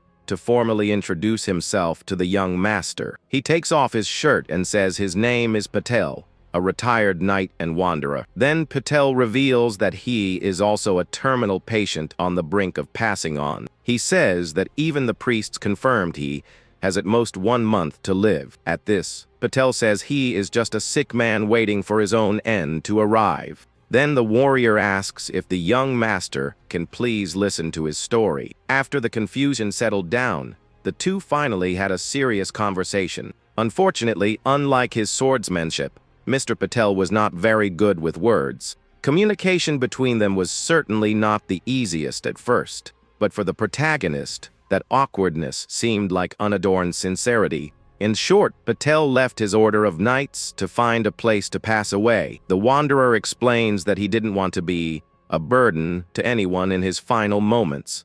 He only wished to spend his final time in silence and on his own terms. The boy is quiet for a moment, just processing the man's whole story. His master then appears and says there seems to be no lie in his words.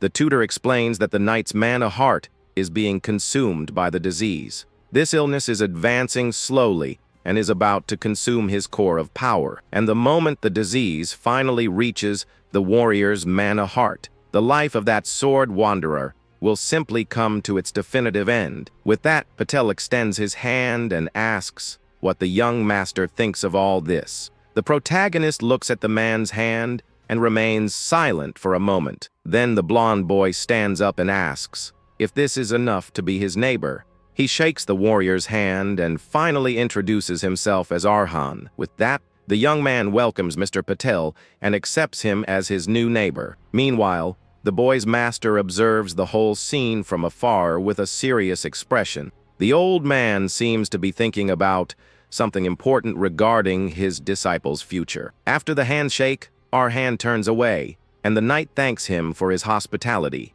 With a glow in his chest, the wanderer thanks the young master for accepting him there. In that moment, the blonde boy's tutor decides that the time has finally come to take the next step. He thinks that there is no better place than a battlefield for training. Then a few days pass, and we see a landscape with a dirt road. A cart travels down this road, carrying the protagonist and his two companions. The young man says he thought he would have swordsmanship lessons, now that he had awakened his powers, but his master surprised him by saying they needed to go to a distant place. Thanks to Patel, he no longer worried about intruders and didn't understand the trip. The tutor scolds him, saying he still hasn't shed the mentality of an ordinary person. He explains that the Caravans are different from everyone in the world and very special. For those with blood of steel, the endless fight is more important than normal training. Furthermore, digesting new swords is the priority for the young man's growth,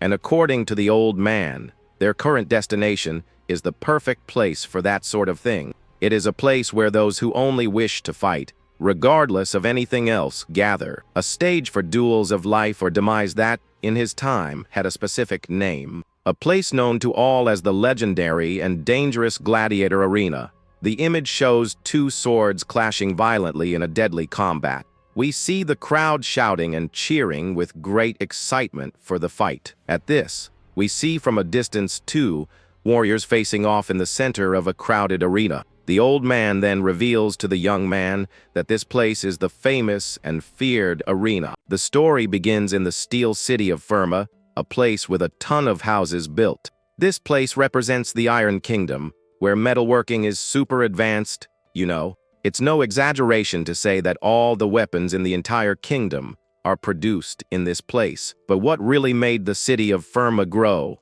and get rich was something else entirely, and that place is the arena, which is huge and catches the eye of everyone who passes by. At that, a bearded old man comments that the name of the place changed, but it doesn't look bad at all. In that exact moment, he feels the heat coming from it and says that part hasn't changed a bit. Then, the older guy remembers that all kinds of brawls and battles went down right in that place, like some beast fights to see which was the strongest and duels of people against monsters. There were even some clashes between races to decide which people were the most dominant in the region.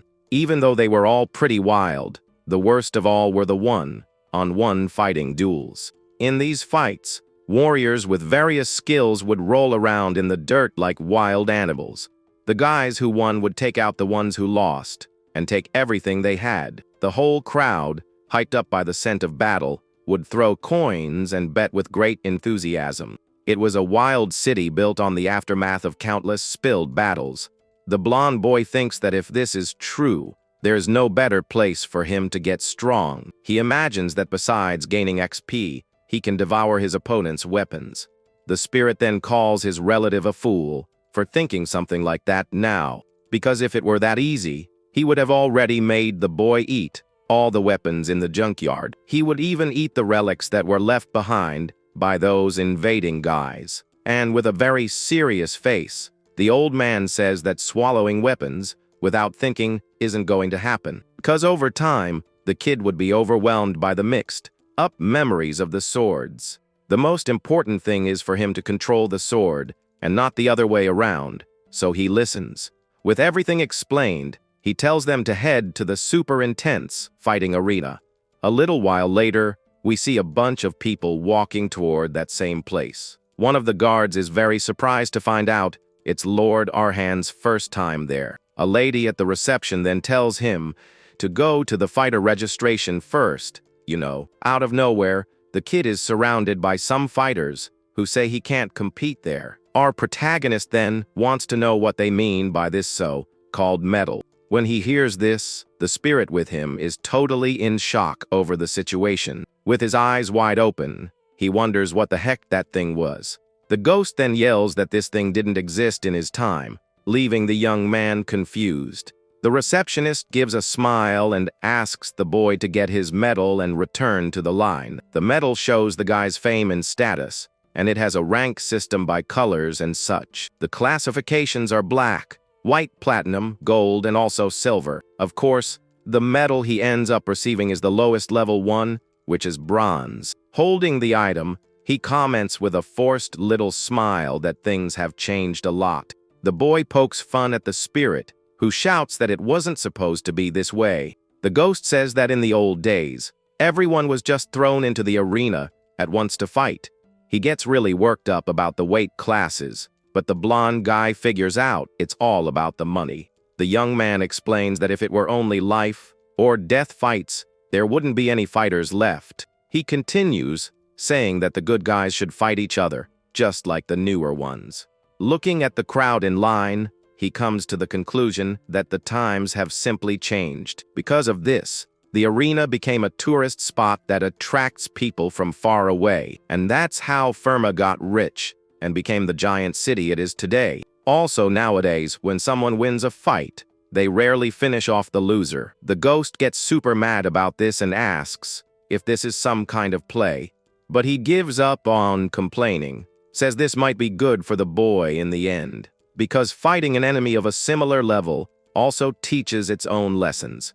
In the meantime, the old man suggests checking out the blacksmiths around there, because the boy's sword breaks very easily, and it would be good to have some spares. Out of the blue, the spirit stops floating and stays silent for a little while without saying anything. Then he asks his relative what that is, leaving the boy a bit confused. The boy turns to him and asks what he's talking about, not understanding the situation. Right after, the blonde's eyes fly open in surprise at what he was seeing. He sees a giant wall with a bunch of cool swords displayed in showcases. Getting closer to look, he can't understand what's going on in that place. Then the young man wonders why all those weapons are there in the middle of the street. With his mouth open in shock, he looks at a man who is coming toward him. The gentleman laughs and says it seems the young master is seeing the Hall of Honor for the first time. Our protagonist then asks what that place with so many cool weapons on display is. The gentleman introduces himself, saying his name is Tom, the caretaker, and offers to explain. A bit awkwardly, the young hare doesn't quite know what to say to him at that moment. At that instant, the spirit of his ancestor looks at everything with a thoughtful expression. Then Arhan introduces himself and says he would be very happy to hear his explanation. With that, the caretaker says that the weapons there belong to great fighters of the past. Even though they are old and worn, they are displayed to honor the fighting spirit. Next, the scene shows more of that giant wall that was full of cool swords. The blonde seems to have understood, and Tom asks if he has any other questions. The old man says with a smile that taking care of that whole place is his little pride. At this moment, the ghost whispers to his relative to ask the caretaker a question. With a sly smile, he tells the young man to ask how he can get the swords. The spirit then questions if he understood what all of that really meant. Then the old man says that he had finally found what he had been looking for a long time. That was the next sword the boy should devour to become much stronger. Soon after, the scene changes, showing us the giant arena in the city. Then, we see our protagonist entering through the fighter's corridor, and with a focused and very determined look, he begins to prepare for his first fight.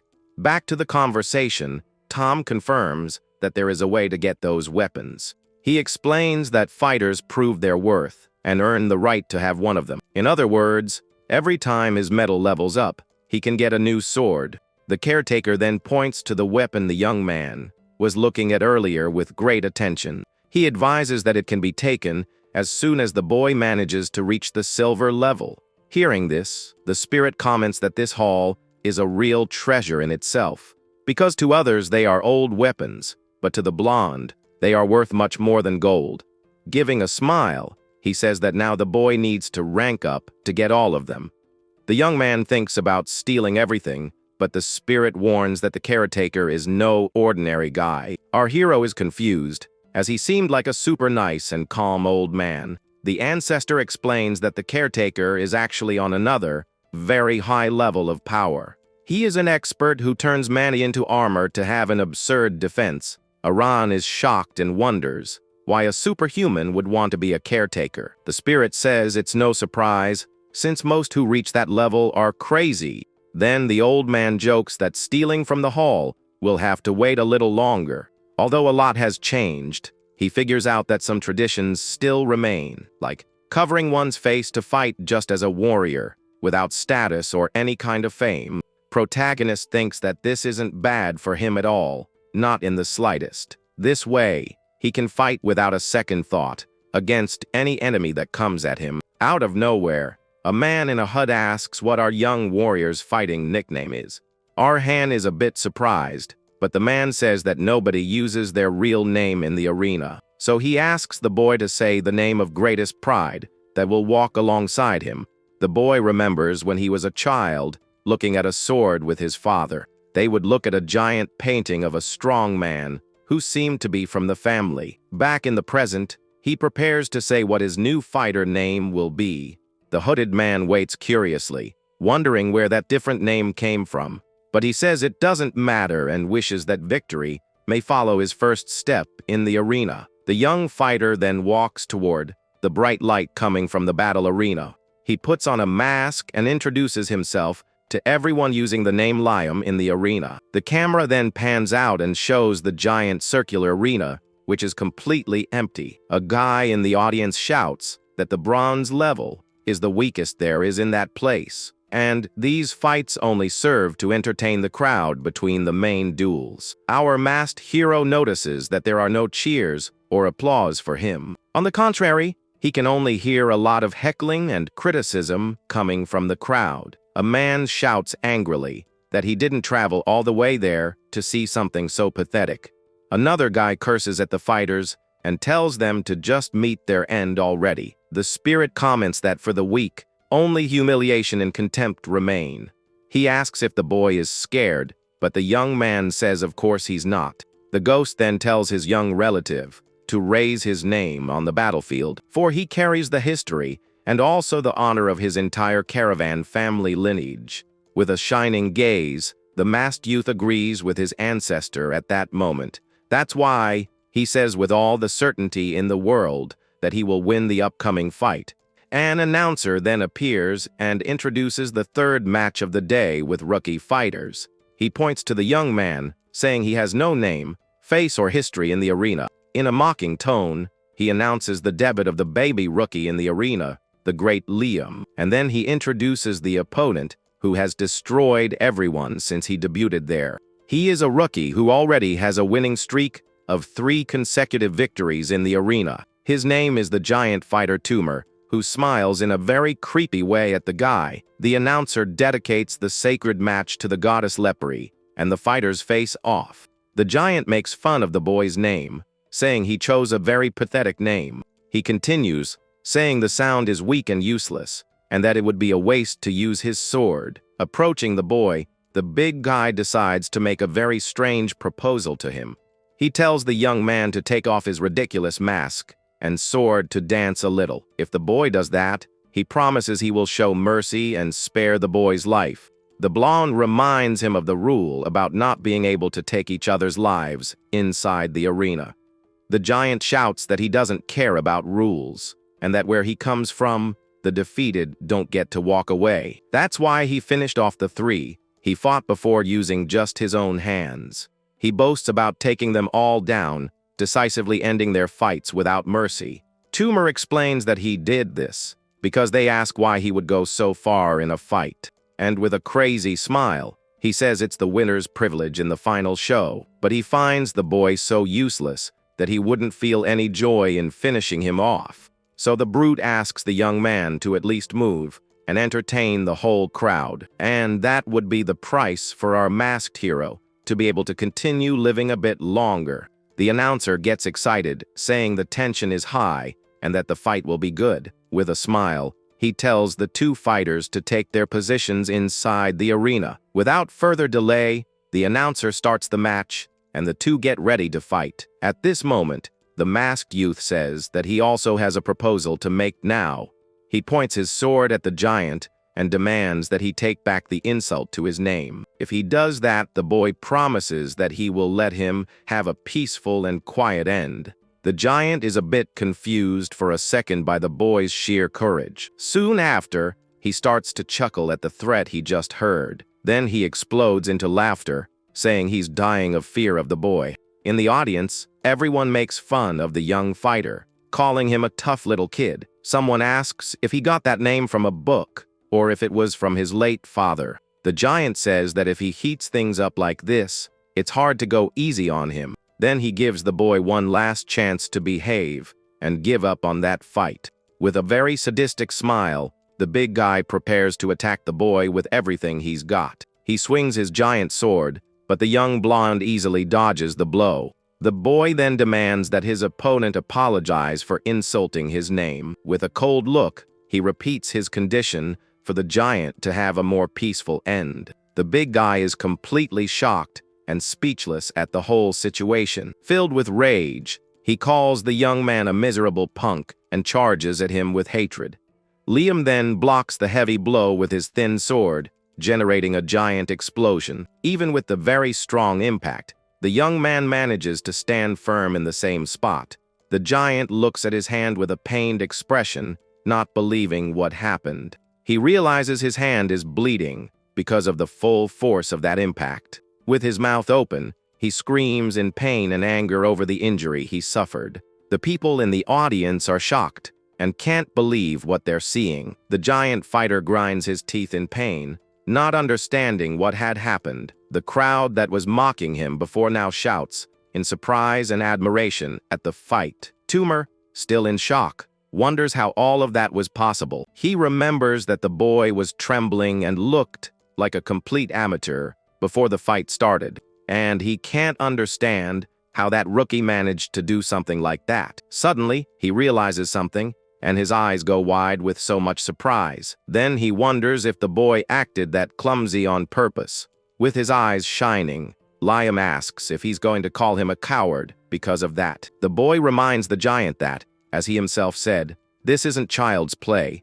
Full of anger, the big fighter grinds his teeth with great force at that moment. Holding his injured hand, he calls the young man a very sneaky and clever little punk, completely blind with rage. He shouts that he's going to finish the boy right then and there. With a very quick movement, our hero dodges his opponent's furious attack. The giant shouts in frustration as he completely misses his blow and hits nothing. The giant figures out that the masked youth is dodging all of his attacks, and he notices that each dodge is by a hair, escaping his attack by a whisker. The big guy is shocked by the perfection of his opponent's movements in battle. Sweating coldly, he wonders what kind of monster that little fighter is. The man feels as if he's fighting a giant snake and not a person. He tries one more blow with his huge sword, but ends up missing the attack again. Our protagonist dodges with mastery and prepares for his counter-attack. He advances with his weapon in a very fast and accurate movement toward the enemy. The blow ends up hitting the giant's chest, who can't defend himself in time. Toomer feels the pain of the cut and lets out a scream of agony inside that arena. The big guy tries one last desperate attack, but the young man easily dodges it. Leaping backward, Liam distances himself from his opponent, who is down on the ground. His eyes shine with a very intense blue light as he faces the giant. On his knees, the brute breathes with difficulty and is completely defeated. In a final move, the boy manages to disarm his opponent with a precise strike. The huge fighter is thrown backward by the force of the impact and ends up falling to the ground. Liam then slowly approaches his enemy, who is already completely powerless. He stands in front of the fallen man and says he's going to make the proposal again.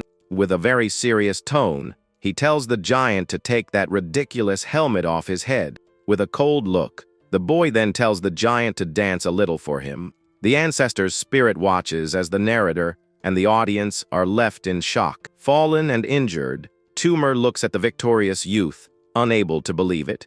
Breathing heavily, he stammers and says he can understand the situation. Then he accepts the proposal and asks for a moment to recover a little. The giant says he can't breathe properly because of his injuries. He tries to get up, supporting his hand on his sword, that was on the ground.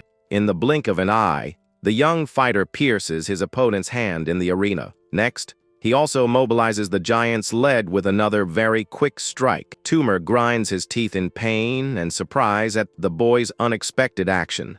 Our hero then advises him to think carefully about his next move. As the giant seems terrified upon hearing there will be no more proposals, the big guy then kneels before the young man, completely surrendered and afraid. With a trembling voice, he apologizes for insulting his name and begs for his life. In the audience, all the spectators are silent, shocked by the whole scene. Suddenly, the crowd that was previously mocking explodes into cheers of great euphoria now. A man shouts that this rookie is incredible and the best bronze he has ever seen. Another guy says he's going to bet everything on him and asks what the boy's name was.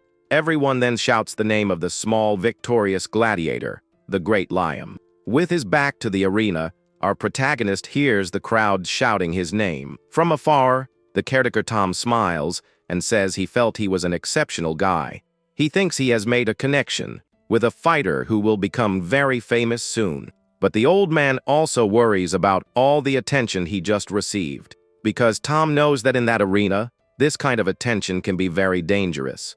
And looking at two suspicious men in the audience, he concludes that it is a poison. The scene then changes, showing us a very blue and clear sky with some clouds. A few days later, we see the giant and imposing arena of the city again. Our protagonist is surprised to receive an unexpected visit.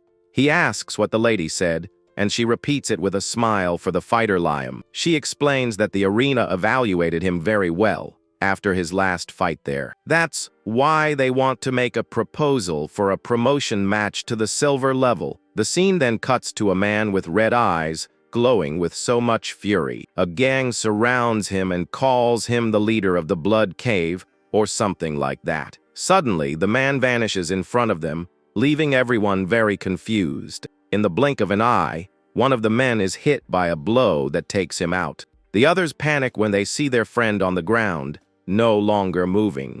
A red aura envelopes the warrior's foot, showing the effect of the devil's blood.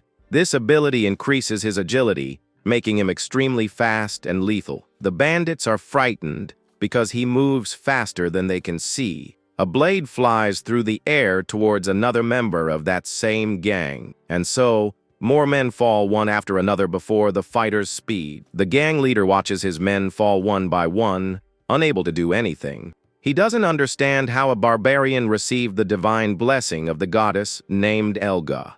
The man wonders where a monster like that warrior came from. With a dry mouth, he gulps upon seeing the massacre that was happening. Then he shouts for the archers to load their crossbows and bring them to him. One of the men hands him the weapon, which was already loaded and ready to fire. The leader thinks that even if the warrior is fast, he needs to stop at some point, and he notices that after each attack, the barbarian stops to look for the next target. At that moment, he sees the warrior with his back to him and finds his big chance. With his aim ready, he prepares to shoot at the exact moment he needs to. He fires the arrow with precision towards the distracted barbarian. The warrior stops amidst the bodies of his enemies with the arrow in his body. Even with the injury, he remains standing with a serious and very determined look. The leader smiles victoriously, thinking he has finally managed to hit his enemy. Back in the present, our protagonist listens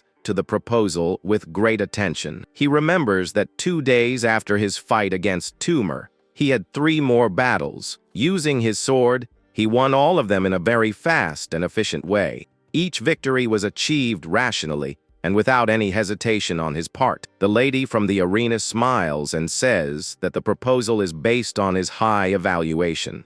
But something seems very strange to the young man, and his ghost ancestor agrees. The spirit observes everything with a suspicious and very mysterious look on his face. The lady explains that he just needs to fight a warrior they choose. With a smile, she says that the important thing is that he won't even have to fight much. If he can last for 3 minutes in the arena, his victory will be declared. She looks at him with a bright gaze and says that this is a very rare opportunity, because upon reaching the silver level, he will be able to fight against stronger opponents. In addition, he will receive much higher fight money for each of his victories. She then asks if Lord Liam understands that this is a great chance for him. With a sly smile, she questions if he has realized the opportunity there. The ancestor spirit then explains that this is a rookie crushing. It's a process to eliminate smart rookies who fight in an efficient way, and also a special event for the people who like to see rookies being humiliated. He reveals that it's an execution ceremony to lure rookies with the promotion. Then they are put against much stronger opponents to be destroyed. The ghost advises the boy to refuse the proposal so as not to be humiliated for nothing. He then asks what his young relative will decide to do in that situation. With a determined look, the boy replies that the answer is very obvious to him. He readily accepts the proposal, whoever the opponent he's going to face is. 2 days later, the arena announces his enemy in a sealed letter. Her nickname was the Black Bride, an undefeated powerhouse at the silver level. Academies are the best institutions for those born with a talent for the sword. In other words, his opponent was far superior to him in absolutely everything. The spirit warns that the Black Bride is quite famous for her skills. Besides being skilled, she renders all her opponents useless forever in a fight. With a smile, the ghost says that lasting 3 minutes will not be easy at all. He then tries to remember how they say it in these situations nowadays, and with a shout, he tells the boy that he's completely doomed in this fight. But the young man says that the Black Bride won't be stronger than his master, Patel,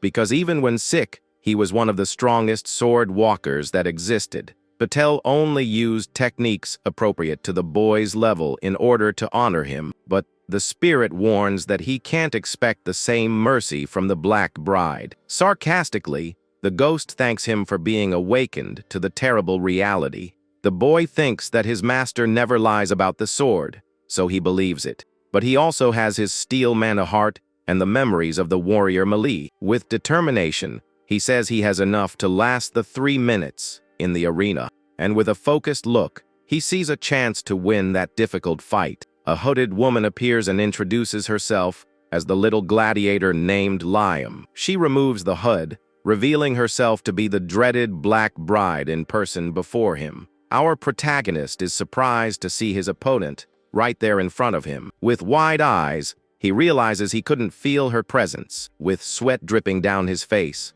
The young hare is completely surprised. He recognizes the long black hair and her Oriental-style sword. With his heart racing, he wonders if that really is the famous Black Bride. He decides not to admit his identity to her for any reason whatsoever. So he pretends not to know anything and says, "She must have the wrong person." The woman stares at him in silence for a moment with a very serious look on her face.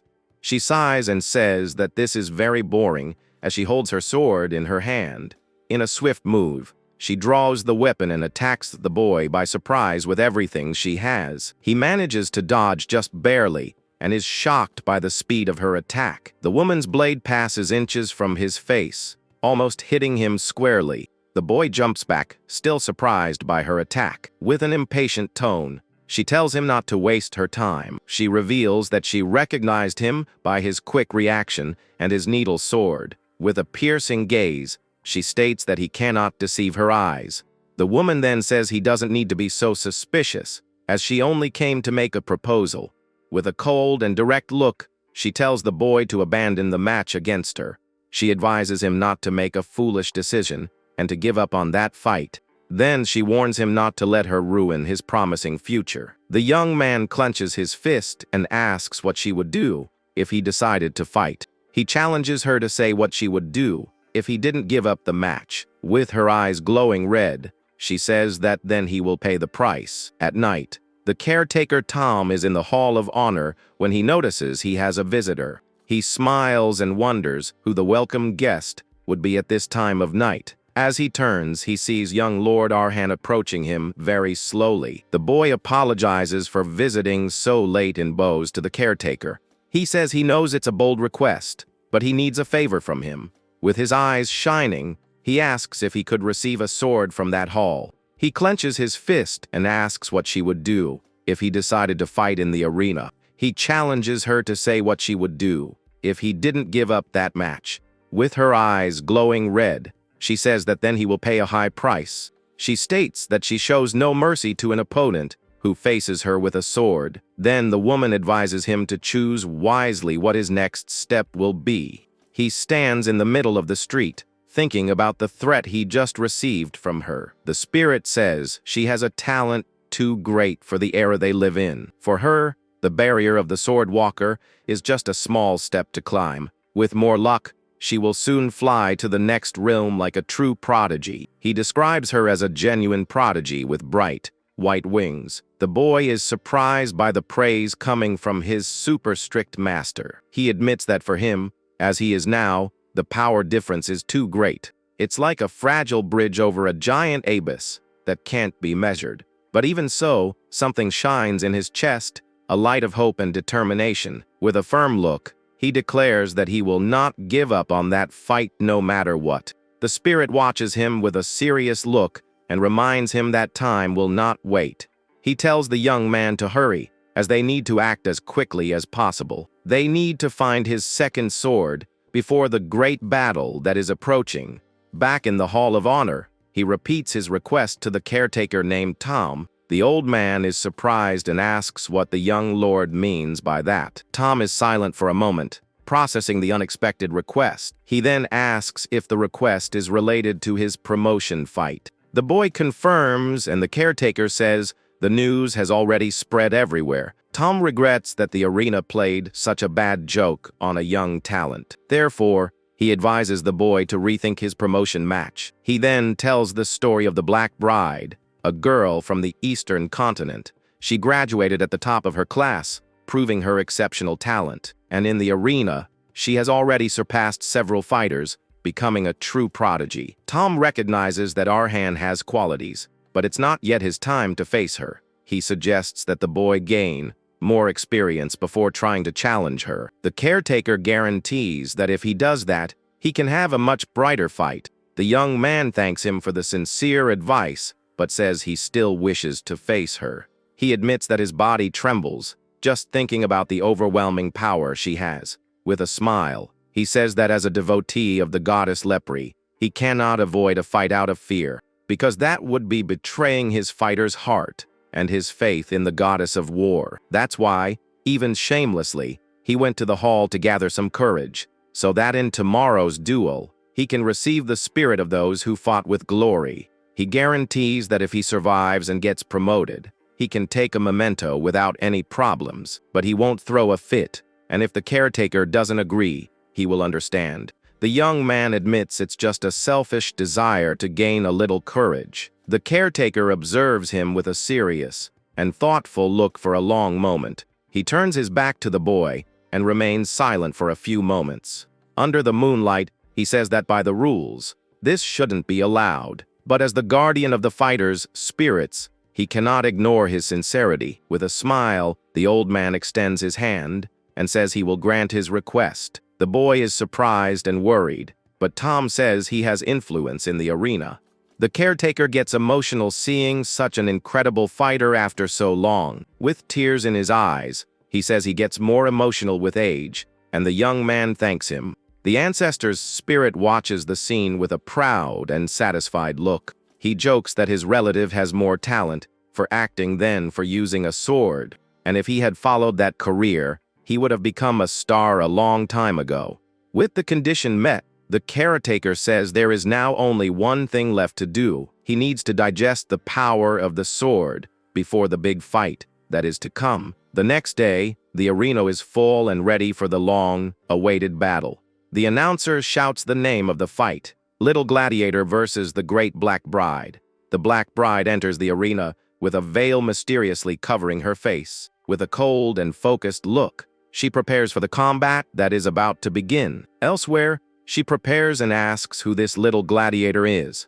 She questions if they want her to crush someone who is just a beginner with a sword. The lady from the arena confirms and says that the planners asked her to take one of his limbs, because according to them, that would make the show much more interesting for the public. The Black Bride asks if they think she would accept a proposal like that. The lady says she understands that the proposal doesn't please her at all, so if she accepts, they will offer something they keep in their own vault. The reward is the legendary dragon sword that came from the eastern continent. The lady from the arena remembers that it is an item of great importance for the swordsman there. She then provokes her, saying that it's also one of the reasons why she fights. The black bride remains silent, thinking about the very tempting offer. The lady from the arena smiles and says she will take her silence as a yes, and with a smile, she says she expects a great match from her in the arena. The black bride thinks that this is a proposal she cannot refuse under any circumstances. And as a person, not as a fighter, this was the only mercy she could offer. Back in the arena, she walks toward her opponent with very firm steps. With her veil and her sword, she positions herself for the battle that is about to begin. She faces him and says that he came after all to face her inside that arena. Our masked protagonist walks towards her with his sword in hand. With a serious tone, she warns him that from now on, everything that happens there, with her eyes glowing red, she says that it will be at his own risk. Suddenly, an intense red aura starts to come out of the young fighter's body. The black bride is surprised and wonders what that powerful energy is. She smells a sickening scent of blood that fills the entire battle arena. She can't believe that this immense power is coming from the boy in front of her. With his face in shadow and his eyes glowing, he reveals his true identity. He is a resident of the free city of Crowd, a dark and very dangerous place. Someone who voluntarily stained himself with blood to gain his freedom. The scene then changes, showing us a beautiful sunset over the very pretty ocean. This place is Crowd, one of the 6 free cities that separated from the Republic. A place that was once famous for its beauty and known by everyone at the time. A place that was once called Paradise, but the history no longer matters now. Today, Crowd is a land where freedom and hope have completely vanished. The city has become a nightmare where oppression and despair rule everything. We see a man kneeling, begging for help from a very powerful noble. Another man coughs with difficulty, showing the misery that has taken over the place. The city has become a nightmare where oppression and despair rule everything. The root of this shadow began with the corruption of the nobles and their greed for power. Blinded by it, they sold the city's territory to the Golden Empire, and they even pawned the basic rights of the citizens in exchange for a lot of gold. This meant that they had fallen into slavery without rights or dignity. Faced with this reality, the young man always questioned what his destiny was. He saw fathers beaten to their end for begging rich tourists for food, and mothers who sold themselves so their children wouldn't go hungry in that place. He lost his sister to a fever because he had no money to buy medicine. Alone in the dark room, he watched over his little sister's lifeless body. He wondered why they had to be trapped in such a cruel present, and he found the answer in a place he never expected: the guillotine. At a public execution, a crowd gathered to watch the sad event. A man with his head in the guillotine was waiting for his tragic end. His crime was assaulting a drunk tourist who was tormenting him for no reason. Tired of being beaten, he finally decided to resist and fight back against the guy. Bloody scenes were not rare, but a foreigner as a victim was unprecedented there. To calm the anger of the great powers, the city decided to make an example, and so the man was publicly executed to serve as a lesson for everyone there. It was an act of unilateral and unjust violence, but he felt no pity. He feared the violence that would come from the foreigners and the screams that would follow. But the next day, there were no screams or violence in the streets of Crowd. A strange calm settled over the city in the days that followed, a peace so quiet that it seemed unfamiliar and frightening to all of them. The reason for that sudden calm was very simple and also very clear to the foreigners. That incident turned the citizens into dangerous beings. A tear runs down a man's face as he realizes the terrible truth. With their sharp fangs on display, the citizens were now feared by all. They had become dangerous beings who had very sharp fangs, and with that, they realized they could change and break the chains that bound them. Then he understood that they were all accomplices, in that horrible situation. They were accomplices to all the violence and despair that took over the city. Their only crime was not having resisted sooner and accepting the oppression in silence. A noble toasts with a satisfied smile at the misfortune of all his people. Freedom has a price, and someone needs to spill blood to get it. Standing on a rooftop, he decided to become that someone of his own free will, for the freedom that belonged to all the oppressed citizens of that city, and for the atonement that all should have borne together as one united people. Under the moonlight, he prepares for his mission with a dagger in his hand. He acts for the good of the paradise that crowd once was for all of them there. With his weapon in hand, he is ready to fight for everyone's freedom. Back in the arena, the announcer dedicates the sacred duel to the goddess Lepri, and with a shout, he announces the start of the match between the two great fighters. The Black Bride observes her opponent with an analytical and very surprised look. She thinks that before he looked like a mercenary, but now he is different. Now he looks like an assassin who has been stained with blood many, many times. His aura is sinister, and he seems like an assassin ready to strike at any moment. She remains silent for a moment, trying to understand the change in her opponent. She doesn't understand what she's seeing, but she knows that something has drastically changed in him. The woman advances with speed toward the young fighter inside the arena, but she realizes that even with his sinister aura, it changes absolutely nothing. The boy prepares for the attack with a blue energy coming from his body. He moves with incredible speed, dodging his opponent's blow. The Black Bride attacks with her sword, but the young man dodges with great perfection.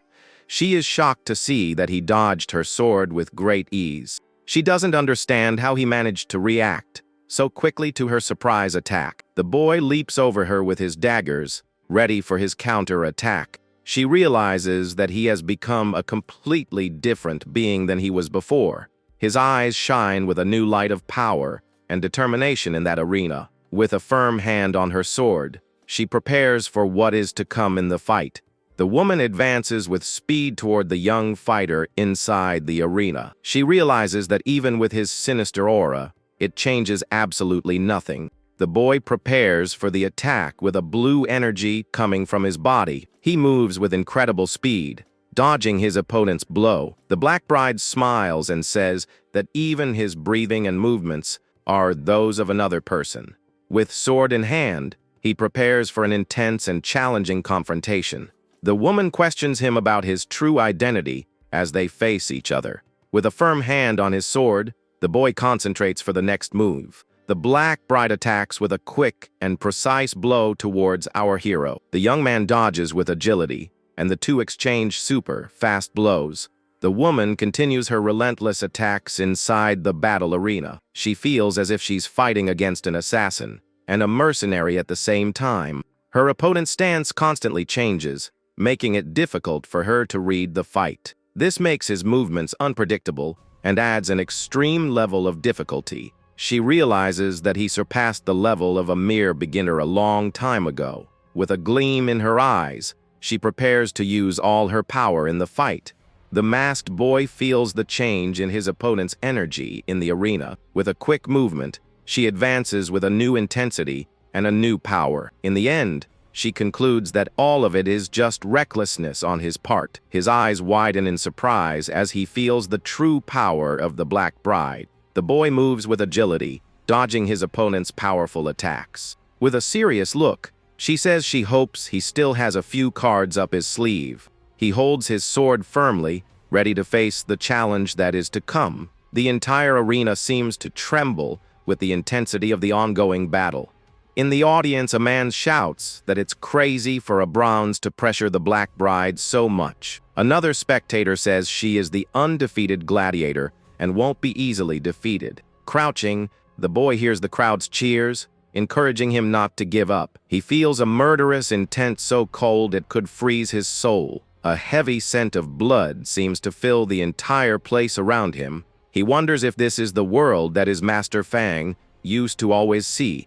Spirit explains that the mercenary swordswoman and the assassin are different, but the swords they loved share one thing in common between them. They were forged to fight against the strongest, becoming swords of suffocation. The ghost says that for him, who has only taken his first steps, it might be heavy, but he advises him not to let himself be consumed by this immense power. He needs to understand and accept the assassin's life to make it his own. Breathing heavily, the young man concentrates to control all this power. The spirit says he is calmed down, but the real challenge begins now. The woman has already understood his capabilities in that brief exchange of blows, and now she will hunt him with everything she has, without showing any kind of mercy. With his daggers in hand, the boy prepares for the hunt that is to come. He realizes there is nowhere to hide in an open arena like that one. Besides, he can no longer expect her to lower her guard again in the fight. His best option is to keep his distance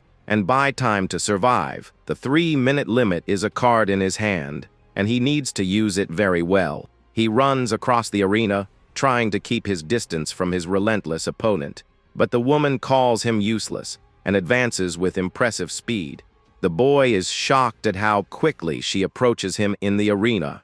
In the blink of an eye, she closes the distance between them, ready to attack. The crowd in the arena watches the scene with astonishment and apprehension because of the fight. From a distance, Tom realizes that the young man doesn't understand the power of a sword walker. They project a path to suppress their opponents, creating a territory, and they expand that path to draw tremendous power from within, becoming true superhumans capable of incredible feats in battle. The Black Bride attacks with a series of fast and powerful blows in the arena. The boy tries to defend himself, but is surprised by her strength and speed. The two exchange blows in a deadly dance of swords and also daggers. He realizes that her power and speed are on a different level. Common swordsmanship leaves inevitable openings between attack blows, and there should be an unavoidable gap when resetting the combat stance. But the Black Bride's sword doesn't have this opening, and her blows are continuous. It's almost as if she were painting a world on a canvas with her blade. Her movements are like the brushstrokes of a master painter creating a work of art. With her eyes shining, she advances with impressive grace and precision. The woman attacks with a series of fast and powerful blows in the fighting arena. The boy manages to defend himself, but the force of the attacks leaves him quite stunned. The spirit explains that the Eastern sword is a style of martial arts. Its mysterious movements incorporate nature with lightness and a lot of fluidity. The elegant arc traced by her blade is like a deadly dance in the arena. Everything flows together, drawing beautiful curves that fall like a wave over him. Each movement is connected to the next in a perfect and continuous sequence. And the moment her movements stop, a new opportunity arises for him. With focused eyes, he notices the small opening in his opponent's attack. He prepares to seize the only chance he will have to counterattack. This is his last chance to put an end to this intense battle. With a shout, he advances and manages to hit his opponent squarely with the blow. Back in his hometown, he remembers how everything rotted in a pit. In this land, living to reclaim freedom from corrupt officials was a struggle. Crouched over a body, he remembers his life as an assassin for freedom. With a bloodied hand, he understands that his profession was truly only one thing: fleeing from the end that was always on his heels in the dark city streets. He ran and kept running without looking back, searching for a way out. But the end of a run is not always an exit to a safe place. Sometimes it's just a dead end where danger patiently awaits him. The end of a run is not always an exit to the freedom he seeks. His opponent this time is a clear and relentless powerhouse in front of him. Someone he doesn't even dare to imagine facing in a direct combat. Surrounded by a sinister aura, he feels powerless before his enemy. Instinctively, he knew his life had come to an end that day. His enemy attacks with overwhelming force, and he has no way to escape it. And yet, he feels something different, something that could change his destiny. He wonders what that small circle of light that just appeared is. Somehow, that circle looks like that place he knows well, the tangled alleys of crowd that always gave him an escape from the violence. He attacks with a powerful punch, breaking the ground and creating an opening. A hole opens in the ground, and he throws himself into it, to escape the imminent danger. His opponent follows him through the hole, and the chase continues underground. With a quick spin, he throws a dagger at his enemy to stop him. He decides to call that circle by a name that represents him very well now. He calls it a hole, a place of escape and survival amidst the chaos.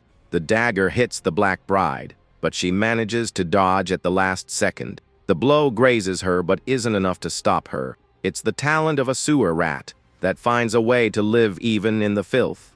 He remembers that his brothers used to call him that when he was a child.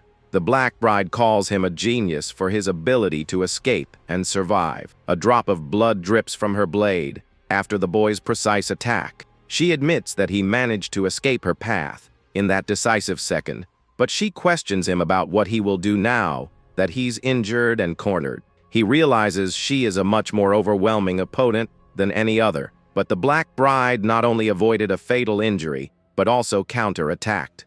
Now, just moving a little makes his ribs hurt as if they're going to break. With the slightest chance of victory gone, the wise choice would be to surrender. Even if it ends in humiliation, he knows it's the smartest decision. As long as he keeps his life, he can always have another chance later. But he holds his sword firmly and refuses to give up on that fight. With his eyes shining, he proudly declares that he is a member of Caravan. And for him, there is no option as cowardly as surrender at that moment. The announcer is shocked that a bronze managed to injure the undefeated queen. He can't believe the boy plans to continue fighting in that state. With his eyes shining, he realizes he is witnessing the birth of a star. The announcer shouts to the crowd that there are only 10 seconds left for victory. With the countdown, the tension in the arena increases with each passing second. The two fighters face each other, ready for the final confrontation of the match. The Ancestor's spirit carefully watches the final movements of the fight. He wonders what a true genius is and how they behave in battle. A powerful blow hits the arena wall, kicking up dust and debris.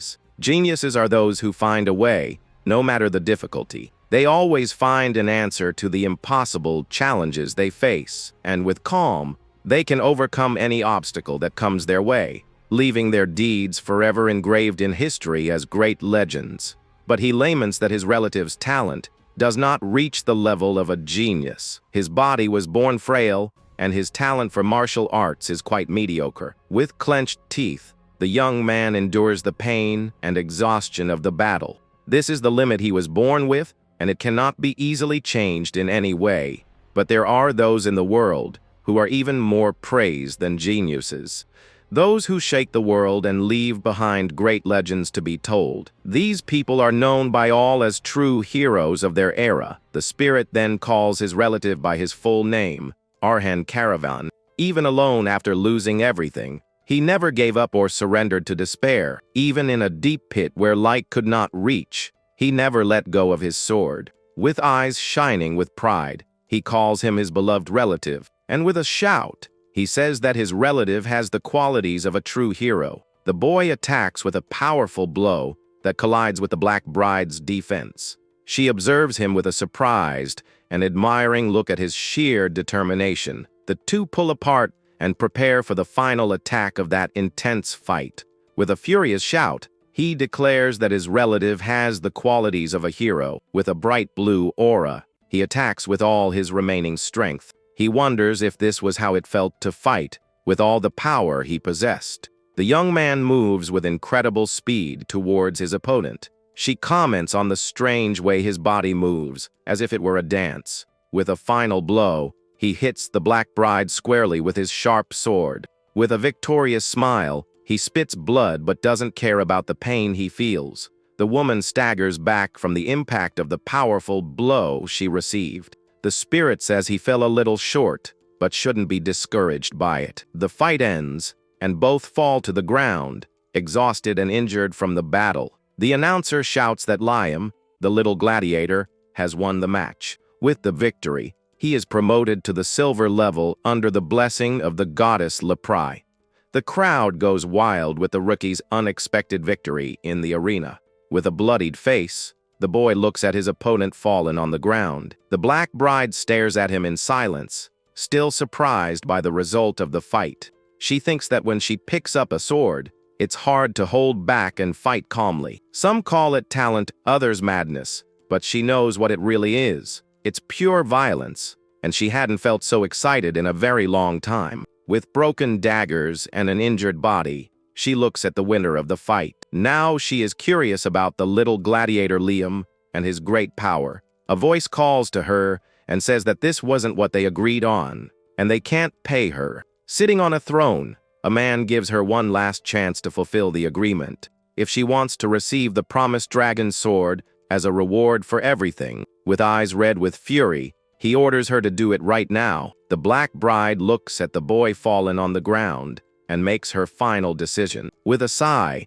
she says that those people are disgusting and despicable.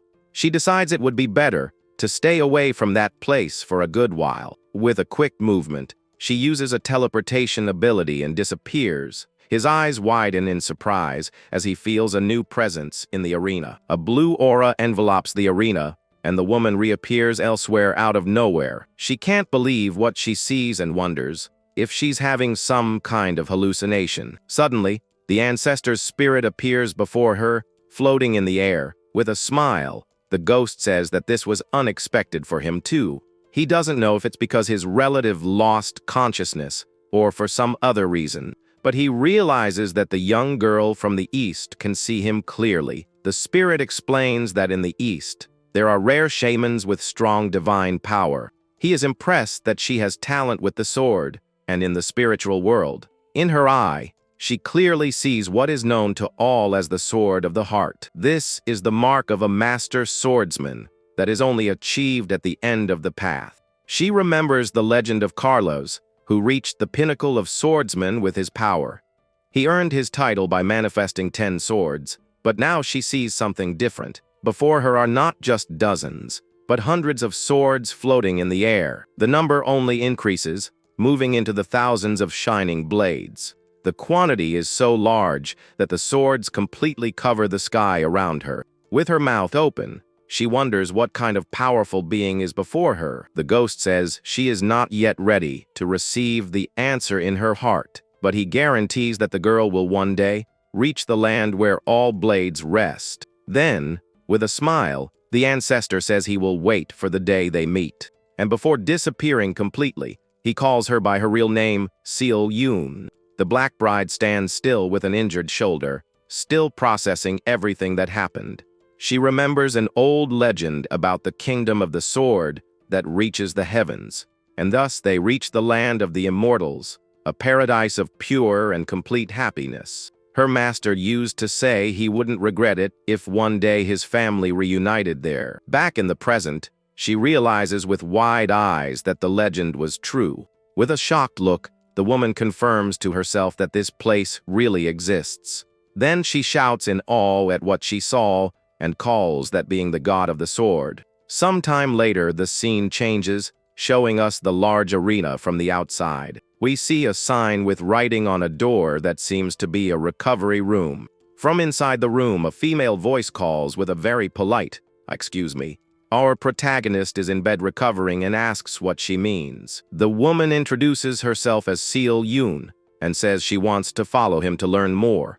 She explains that her dream is to reach the end of the sword's path, and this is the fastest way. With a serious and determined look, the young woman then asks if he will allow it. The boy wonders if it's a trick and why she, who is stronger, would make such a request. The spirit appears and tells his relative not to worry, as it's something natural. He explains that when the boy lost consciousness, she felt his presence. With a conceited smile, the ancestor says she was completely captivated by him. The old man boasts that in the old days, many became his followers just by seeing his shadow. The ghost then looks to the side with a more serious and thoughtful expression. With a slightly more melancholic tone, he says that sometimes he feels sad. Our protagonist watches him, confused, not understanding the sudden change in mood. The ancestor says that at his age, the boy should be experiencing the joys of life and not chained to brutal battles and a past full of bad things, and much less to a destiny that forces him to cling to all of this to survive. The old ghost then wonders what they can do about this situation. Because once a path is chosen, one must leave all regret behind. He reminds him that as the heir of Caravan, there is no place for those who look back. Therefore, the ancestor tells him to judge whether the swordswoman's value is real or not. The young man thinks that she is a prodigy that his master recognizes and who favors him. He knows that someone like her will help him grow and achieve his own goals. With everything decided, he bows to the woman and calls her by the name of Seal Yoon.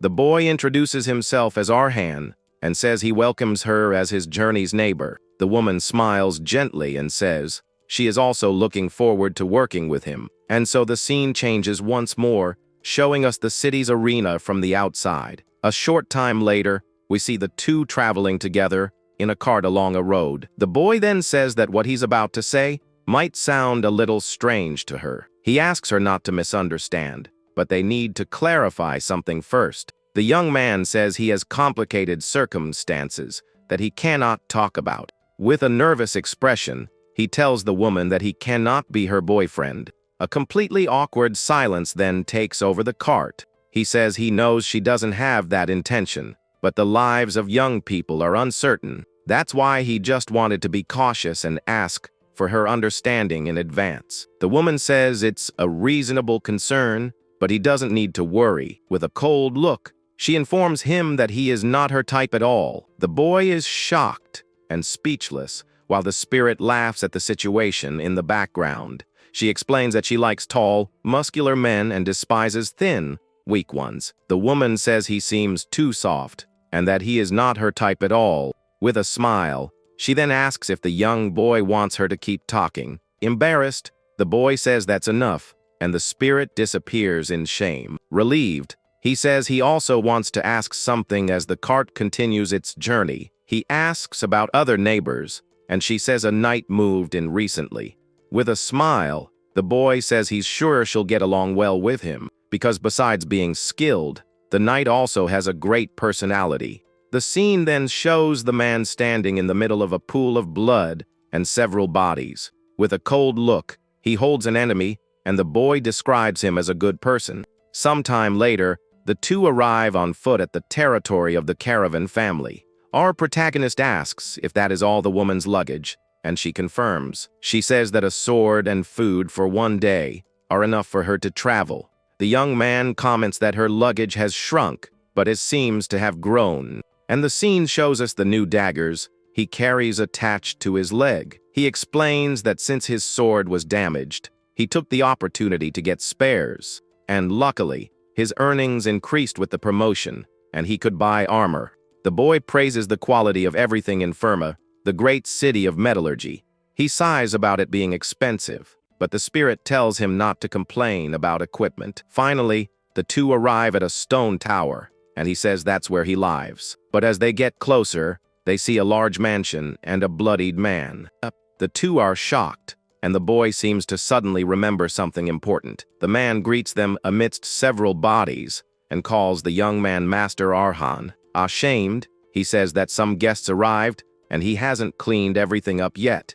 With a smile, he says the lady must be the new neighbor the young man mentioned. Nervously, the boy tells Sir Patel to just relax and take a breath. The woman observes the whole scene with a serious and analytical look without saying anything. The camera then focuses on the bodies lying on the ground and the blood scattered everywhere. Our protagonist panics, realizing the terrible first impression. In front of the mansion, he thinks that, as expected, this is not a normal place. Once inside the house, Patel begins to explain everything that happened earlier. He says that some unwanted guests showed up for an unexpected visit, but fortunately, most of them retreated, and it rarely turned into a serious fight. The problem started a week ago, with several men attacking them in the forest. People of a different nature from the others began to attack the village relentlessly, but today, they attacked with everything, as if they were completely determined. So he inevitably had to spill some blood to stop them,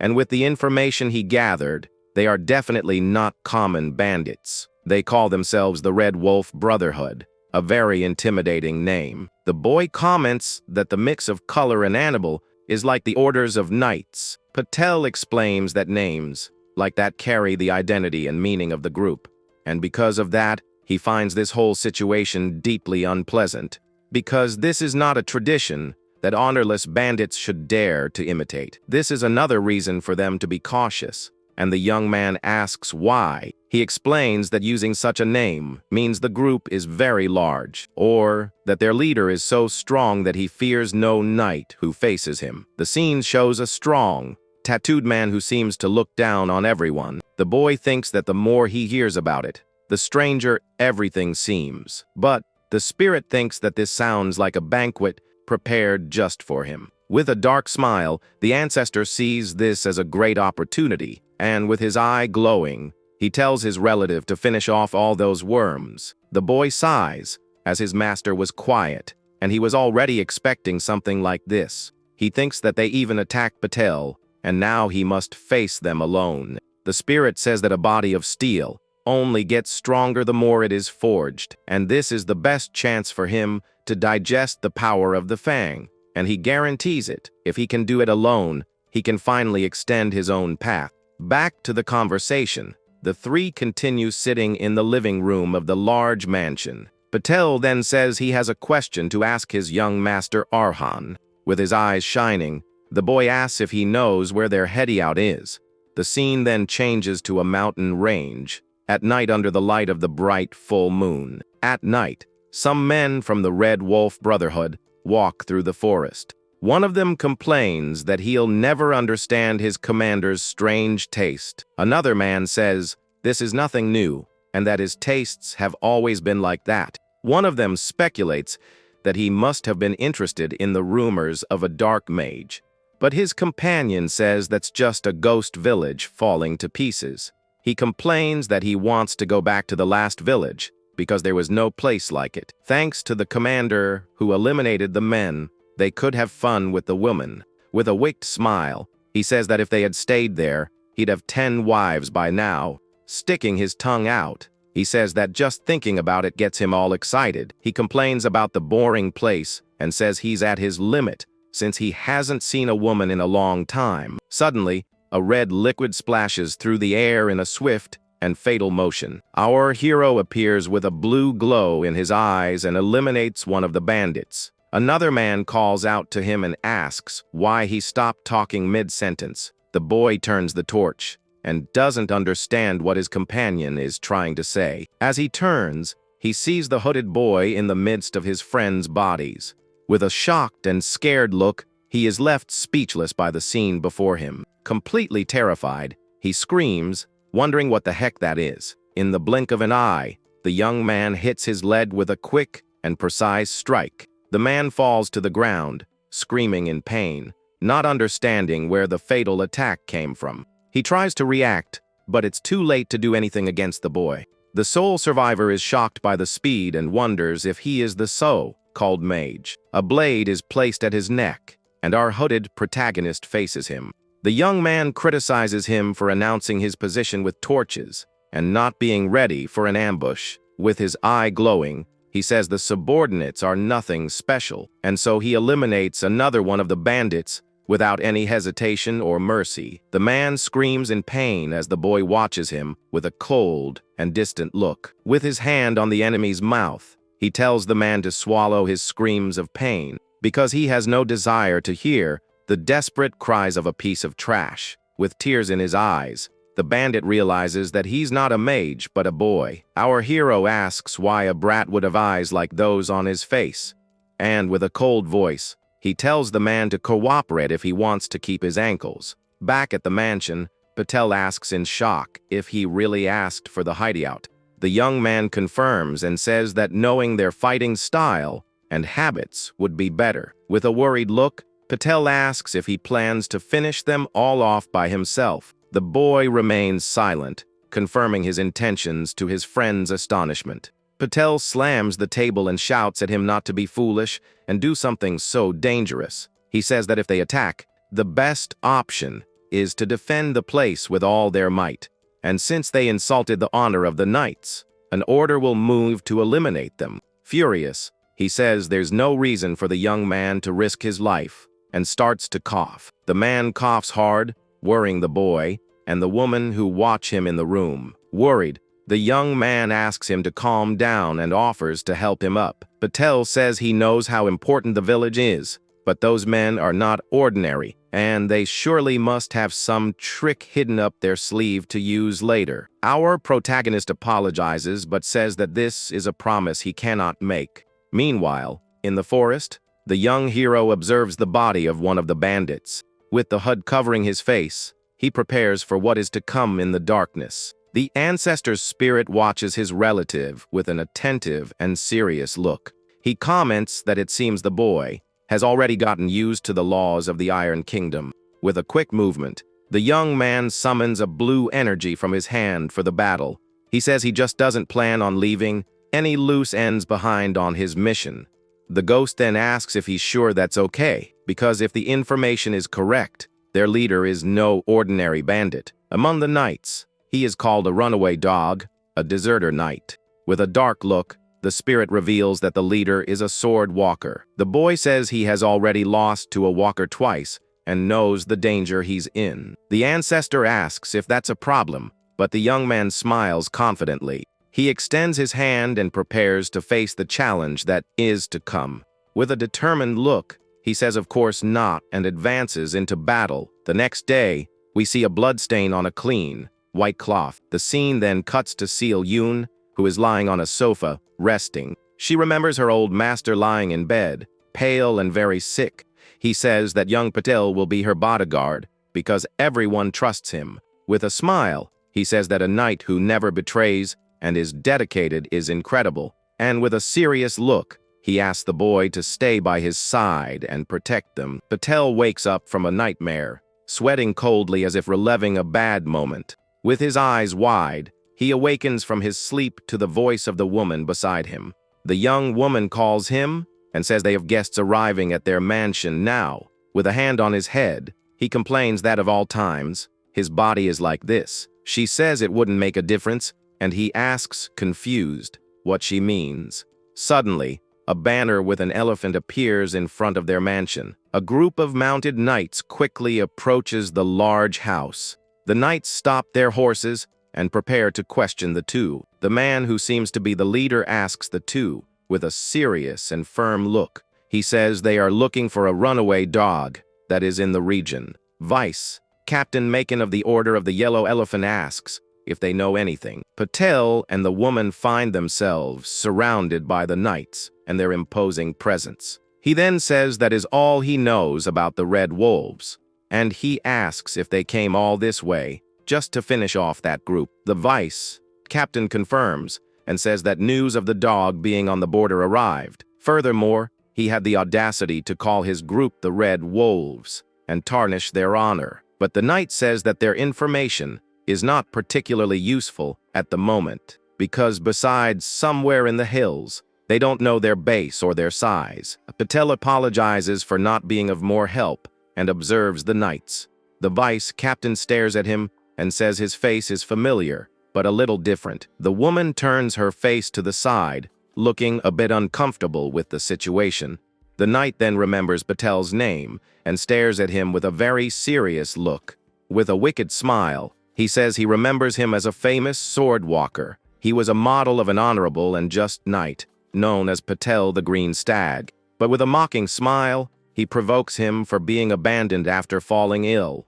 The knight calls him a sick dog and humiliates him in front of everyone. He says he will have a fun story to tell when he returns to the capital. The man then notices the woman staring at him and asks if she is dissatisfied. Patel tries to explain, but the knight interrupts him with a sharp question. With a look of contempt, he asks if the man is envious of his wings. He criticizes him for clinging to empty dreams when he's already near the end, and with a bloodied hand, he says that if he had reached his power, he wouldn't be like this.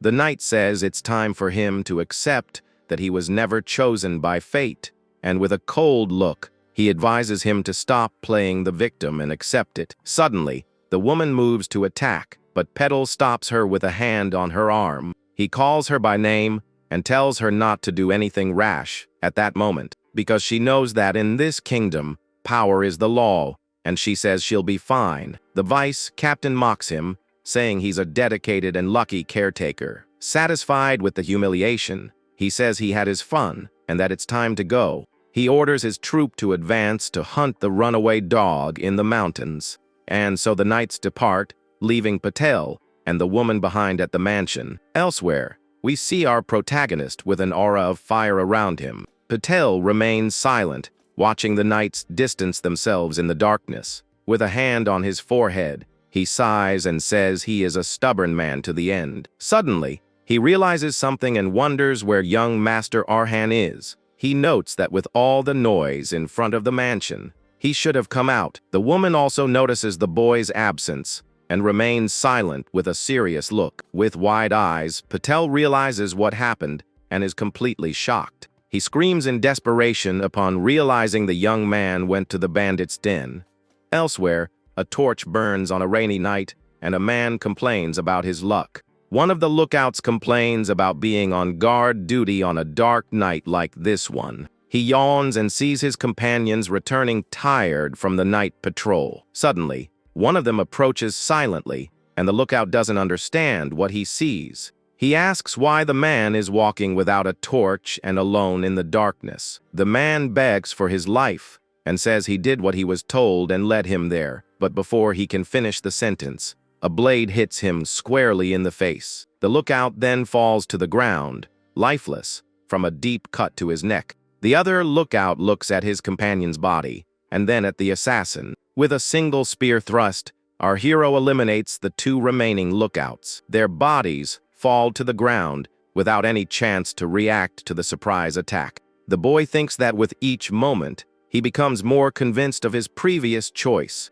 The former owner of the Fang was an assassin who couldn't compare to elite knights or to experienced arena fighters, as he was not a powerhouse of strength. In a fair fight, his chances of defeat were almost guaranteed against them. But if it's not a match but a fight for survival, the story changes. It doesn't matter if you use dirty tricks or take advantage of openings in the enemy's guard.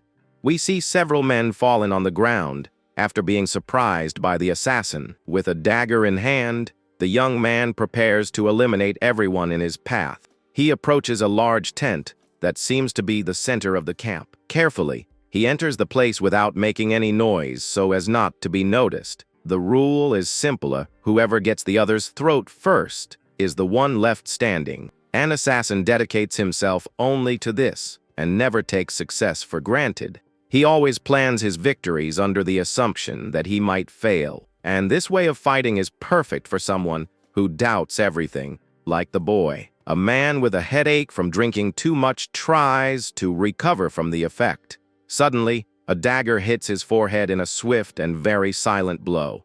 The young man attacks from a distance with precision, eliminating the enemy without being seen. With a bloodied hand, he says that this fighting style fits him perfectly. He observes the bodies of his enemies, scattered around the dark camp. Blood stains the walls of the tent, showing the efficiency of his attacks. Now it's time to hunt the wolves, and he turns to the leader who is waiting for him. The leader of the Red Wolf Brotherhood opens his eyes, sensing a new presence. With a serious look, he notices the smell of blood that fills the entire place. The bandits' camp is silent under the faint light of the torches. A man enters the tent and is shocked by the scene he finds inside. He screams in horror upon seeing the bodies of his companions scattered on the floor. He can't believe the men he was drinking with just a little while ago are all gone. Panic takes hold of him as he realizes that everyone in the other tents is gone too. He notices there's no sign of resistance and that everyone passed without knowing what hit them. Terrified, he realizes this is no ordinary person and that he needs to flee quickly. But the leader appears behind him and asks why he is making so much noise. The man stammers as he turns and sees his boss standing before him with a cold look. The leader of the Red Wolf Brotherhood, Murphy, glares at him with anger and contempt. With his eye red with fury, he prepares to punish the man for his cowardice. He says the smell of blood was already tickling his nose, and that someone had some fun. With a red aura emanating from his body, he prepares for battle. He doesn't know what rat crawled in here, but it will be worth sinking his teeth into with a quick movement. He advances towards our masked protagonist, and with a powerful attack, he delivers a series of blows against the young hero. Our protagonist observes the count of the blows and prepares to counter-attack. With his sword in hand, he waits for the right moment to strike back. The spirit asks his relative what he thinks of the enemy's path. With his chin in his hand, the boy thinks for a moment and answers, "Was, master." With a determined look, he declares with absolute certainty that he can take him down. The path is the core that makes a sword walker a superhuman. Extending it through the body grants physical abilities incomparable to a beginner, and projecting it outward allows one to sense enemies and exert amplified power. In other words, the path is a sensory organ and a powerful tactical weapon. Therefore, the completeness of the path reflects the true level of a walker, and by observing an opponent's path, it's possible to measure their real skill. The boy says the leader's skill is poor compared to Patel's and Seal Yoon's. Patel's path was like a massive wall with countless firm branches. Seal Yoon's was graceful and overwhelming, like a giant, fierce wave. But the leader's path has only 6 branches, and they are very unstable and weak. To be honest, it's hard to believe that he and the other 2 are on the same level. The spirit smiles and says that's natural, as there's a big difference between them. The ancestor says the girl is a genius, and that Patel is at the pinnacle of walkers. With a proud smile, he praises his relative for surviving both of them. But the spirit reminds him that's not what decides life or the end in battle. The boy tells him not to worry, as he is fully focused on the mission. With a glowing look, he assures his master that he won't let his guard down.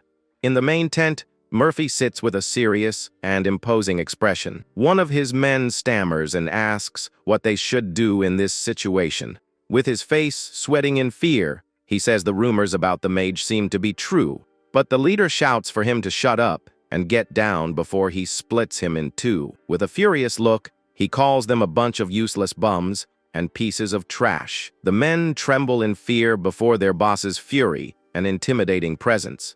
He tells them to look carefully and says that this doesn't look like dark magic, because they were all eliminated with a single, precise blade to a vital point. And with a serious look, he concludes that this is the work of a single trained assassin. The man is shocked, and the leader says his path didn't catch him, and he has already hidden. He orders all remaining men to track him down without leaving any trace. And with a threatening look, he says that if they fail, he'll throw them all to the dogs. Afraid, the men agree and prepare to obey their boss's orders. They run out of the tent to start the search for the mysterious assassin. Murphy wonders who sent him, as hiring someone of this caliber isn't easy. He speculates if it was the family of the woman he took from the last village they attacked, or the survivors of the merchant company he eliminated for fun. He concludes that it doesn't matter, as it means he'll have more entertainment. His plan is to capture him, torture him, and then find the client who hired him. Suddenly, a bloodied head is thrown in front of him, catching him by surprise. The body of the man he just sent out falls lifeless at his feet. With his eyes wide in surprise, Murphy is speechless at the enemy's audacity.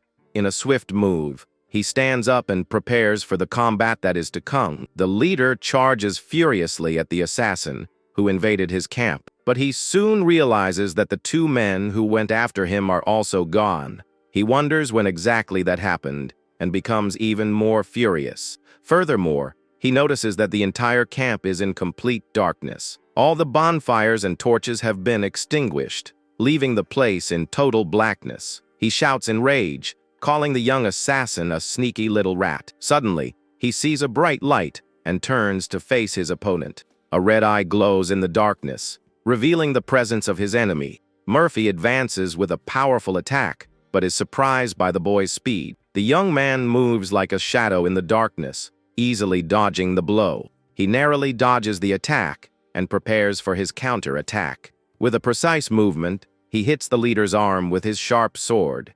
Blood splatters through the air, and the leader feels the pain of the deep cut in his arm. He realizes that for half a second, his head would have been taken off by the blow. Surprised, he wonders what kind of thing is this that moves like the darkness. The boy says he is an assassin from Crowd who wanders the alleys in search of freedom. With his eyes glowing blue, he declares that the darkness of the world is his ally. The scene then changes, showing us a beautiful mountainous landscape under the full moon. Far away, Patel and Seal Yoon walk hurriedly through the dark forest. The man breathes with difficulty, showing the effort he's making to continue. The woman says he's pushing himself too hard and suggests a brief rest, but he refuses because their leader is a deserter and the young man can't face him. He says that no matter how talented the boy is, he is still a newly sprouted seed, and he needs more time to grow before he can face a walker. The woman says that's not true, and Petal looks at her, confused by her statement. She states that the little gladiator is not a mere seed as he thinks, and with a serious look, she says that his talent has already begun to bloom. The scene shows us the boy's silhouette, with a blue glow in his eyes in the darkness. Back in the fight, Murphy says that judging by his appearance, he must be an expensive assassin. With a furious look, he asks once more who sent him there. He speculates if it was a merchant caravan or one of the women he discarded. With a glowing eye, the boy says it could be the darn yellow elephants. With his eyes glowing, he says it would be better for the boy to answer quietly, but he warns that if the young man resists, that could have its own kind of fun. Suddenly, the full moon in the sky begins to shine with a strange intensity. The bandit leader notices a shadow rapidly approaching the camp. Our hero walks towards him with his daggers in hand, ready for battle. With sweat running down his face, Murphy is shocked to see the boy's figure. He starts to laugh, not believing that the one who eliminated his men was this young man, and with a look of contempt, he scoffs at the boy for daring to come after his neck. With a hand on his face, he says that this is honestly very ridiculous to him. With his teeth clenched in rage, he prepares to finish the boy right there. He says the plans have changed and advances with a powerful red aura. He doesn't know how the boy escaped his path, but now there's no way to run. With a furious shout, the bandit leader attacks with all his brute force. He promises he's going to tear the young assassin to pieces and finish him off right there. And with a desperate shout, he tells the boy to go to the great beyond. Once and for all, a strange, shining object appears in the air during their intense confrontation. Under the light of the full moon, the darkness of the world becomes the hero's greatest ally. The leader attacks with his sword, but the young man moves with incredible speed. Murphy can't believe he lost sight of him, even though he never took his eyes off him. Suddenly, he feels a cut on his shoulder and doesn't understand how he was hit. Blood splatters from his wound, and he is shocked by the boy's skill. In the blink of an eye, the young man hits several vital points on the leader's body. Each blow is fast and precise, leaving the man with no chance of defense. With his mouth open in pain, he can't believe what is happening. He shouts in rage, calling the boy a little rat, and tries to fight back. But it's useless, because even with his incomplete path, he can't stop him. He realizes the boy isn't canceling his path, but rather making it disappear, and in that split second, he pierces his path and slips through the gap. It's as if the young man is poking holes in his defense with each blow. The boy thinks that in all his missions, he was never the strongest of all, and so, to face overwhelming enemies, he always needed help. He remembers his companions walking by his side on the dark streets. That's why he had to borrow the strength of his comrades to win. And the first step for that was to display his presence to attract attention. He exaggerated his breathing, the rustle of his collar, and even his footsteps. Every trace of himself was amplified to focus the enemy's attention. And the moment the enemy became aware and focused on him completely, he erased everything at once, completely disappearing from their perception. This extreme contrast in perception causes sensory confusion in the opponent. With sweat running down his face, the man is disoriented by the boy's tactic. He swallows hard, feeling the disadvantage, and the pressure of the battle growing. A drop of sweat falls onto his blade, showing the nervousness of the moment. With this opening, the young man attacks, eliminating his enemies with precision and coldness. The man feels the pain of the blow and realizes he was deceived by the boy's strategy. He falls to the ground lifeless, and the young assassin continues his journey in the darkness. This is how he becomes the darkness itself, a silent and lethal predator, with his eye glowing in the night. He merges with the shadows and hunts his prey. Back in the fight, he hits the leader with a series of fast and precise blows. But even with the advantage, he feels that something is wrong in this battle. He wonders if, even being a walker, the fight can be so one-sided. And it can't be just because of the memories of the assassin he summoned. He realizes that if the leader is hiding something, he needs to act fast. The ground cracks with the force of the impact, and the battle intensifies even more. He decides to crush the man's throat before he can reveal his trump card. With his eye red with fury, the leader realizes the young assassin's intention. The boy advances with speed, but the leader faces him with a defiant look. Suddenly, an explosion of energy occurs, and both are thrown back. With a dagger in hand, the young man prepares for what is to come in the battle. With a wicked smile, the leader reveals his true form, a fierce beast. The scene then changes, showing us a dark and silent forest at night. One of the knights says he's curious about something as he rides through the forest. He asks the vice captain if they really need so much force for one dog. He thinks that even with a large group of bandits, their force is an exaggeration. The knight observes his vice captain from behind, awaiting an answer to his question. The leader says maybe so, but that the superiors decided it was appropriate. With a smile, he says the reason for this large mobilization is very simple. He reveals that so far, they have already silently sent 6 knights on the mission, and to everyone's surprise, all 6 knights were completely eliminated. The knight is shocked, and his leader says that Murphy may be a fallen mutt, but when it comes to eliminating people, he is a beast with excellent instincts. He then asks if the boy knows what his epithet was when he was still a knight. With a wicked smile, he reveals that Murphy was known as the Mad Berserker.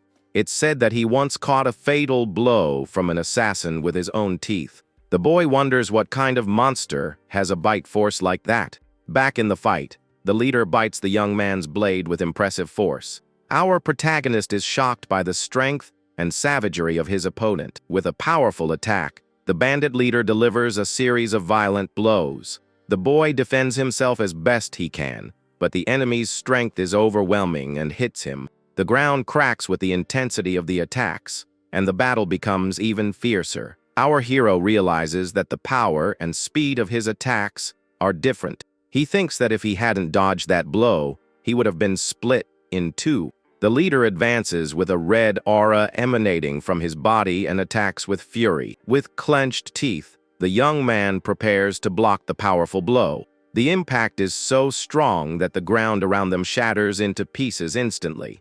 Blood splatters through the air as the 2 exchange blows in a deadly dance. The battlefield becomes a chaos of dust and destruction with the fight. With his eyes shining with determination, the boy looks for an opening in the leader's defense. Murphy glares at him with eyes red with fury and advances with a devastating attack. The 2 exchange blows at high speed in a fight for survival. The forest around them seems to tremble with the intensity of their confrontation. Breathing heavily, the young man kneels to catch his breath from the battle. He wonders if this is possible, as his fighting style was wild before. But now he has gone beyond that and become a true crazed beast. With red eyes and a sinister aura, he is a beast thirsty for blood. His physical abilities have skyrocketed, and his path has become even more sinister. The spirit explains that sometimes mutants like that appear in his battles. Their path reflects a nature of pure bloodlust, not conviction, and to defeat him, he needs to digest the memories of the dagger and complete his path. Our protagonist remains silent, processing his ancestor's words. He takes a deep breath and prepares for the next step of this intense fight. The spirit says there is only one way to harden steel that is not yet tempered, and with a shout, he tells the boy to crash against his opponent with everything he's got. The 2 collide in a powerful attack that generates a large explosion of energy. With his eyes glowing with rage, The bandit leader snarls like a beast. He attacks with his sword, but the young man dodges with an agile and precise movement. The two exchange blows at a frantic pace, and the battle continues without stopping. The boy ducks to dodge a blow and prepares for a counter-attack. The leader shouts in fury and attacks with all his strength, but the young man defends himself. He knows his defense will have to rely on dodging and redirecting the blows, and if he can't go for the bone, he'll have to tear off the flesh first. With a quick movement, he attacks with his dagger in a precise and accurate blow. The blade hits the leader, who can't defend himself in time from the surprise attack. Dust rises with the impact, and the battle continues with increasing intensity. Murphy feels the pain of the cut, but doesn't let it shake him and continues to fight. With a backward leap, the boy distances himself from his opponent and prepares for more. The two face each other in the middle of the arena, ready for the next confrontation. With a powerful attack, the young man hits the leader squarely with his sharp sword. The leader feels the blow, and his eye twitches in pain and surprise at the boy's strength. He looks at the starry sky for a moment, processing what happened. With an incredulous look, he can't believe he was injured in that way, because no matter how thick his skin is, there will always be a weak spot, and with a gleam in his eyes, the boy prepares to exploit this weakness. The leader senses the danger, and his eye widens in surprise at the young man's charge. He manages to dodge just barely and wonders how the boy managed to do that. With a clenched fist of rage, he prepares for a powerful counter-attack. Our hero smiles upside down, ready for what is to come in the battle. The leader hits him with a powerful punch that throws him back with force. The boy spits blood, but doesn't let the pain of the blow he received shake him. Dust rises with the impact, and the fight continues with impressive intensity. Fallen on the ground, the young man smiles with clenched teeth despite his injuries. He thinks he almost passed out from that single blow he received from the leader, and now he's on the ground while his opponent remains standing before him. But with a determined look, he prepares to receive the next blow, and with a shout, he hits the leader with a dagger in his left eye again. The weapon sinks deep into the man's eye, who cannot defend himself in time. He screams in pain and holds his bloodied face with an expression of agony. With an injured eye, he glares at the young assassin with a look of pure fury. A red aura emanates from his body, and he prepares for a devastating attack. The boy thinks that blinding him was the right decision, but his aura only gets more vicious. The wilder he gets, the stronger he becomes, and one blow could be the end. Besides, that is his last sword, and it's already damaged from the battle. His instincts scream at him to retreat and survive to fight another day, but precisely because of this, he gets up and prepares to continue. The leader advances with a furious attack, but the young man stands firm in his position. The two collide in a final confrontation that will decide the fate of this battle. With a determined smile, he says he cannot run and must stand firm. He remembers that the free city of Crowd was once stripped of its freedom, and for that someone needed to bleed, and he chose to be that person. He honed his skills in the arena and threw himself into life or death fights without hesitation. But now he has been pushed to the limit with no opening to save himself. He sees himself at a public execution with nothing left to do to escape. A man on horseback shouts for the crowd to look at the butcher's fate. He says that is the end that awaits those who dare to challenge the nobles and the order. The crowd watches the scene with fear and resignation before the power of the oppressors. The man tells them to lower their heads and submit, as that is the only comfort. With a wicked smile, he delights in the suffering and submission of the people. But the people in the crowd cry and grind their teeth in anger and helplessness. In his memory, the young assassin remembers his own imminent execution. With his hands tied, he prepares for his tragic end at the hands of his enemies.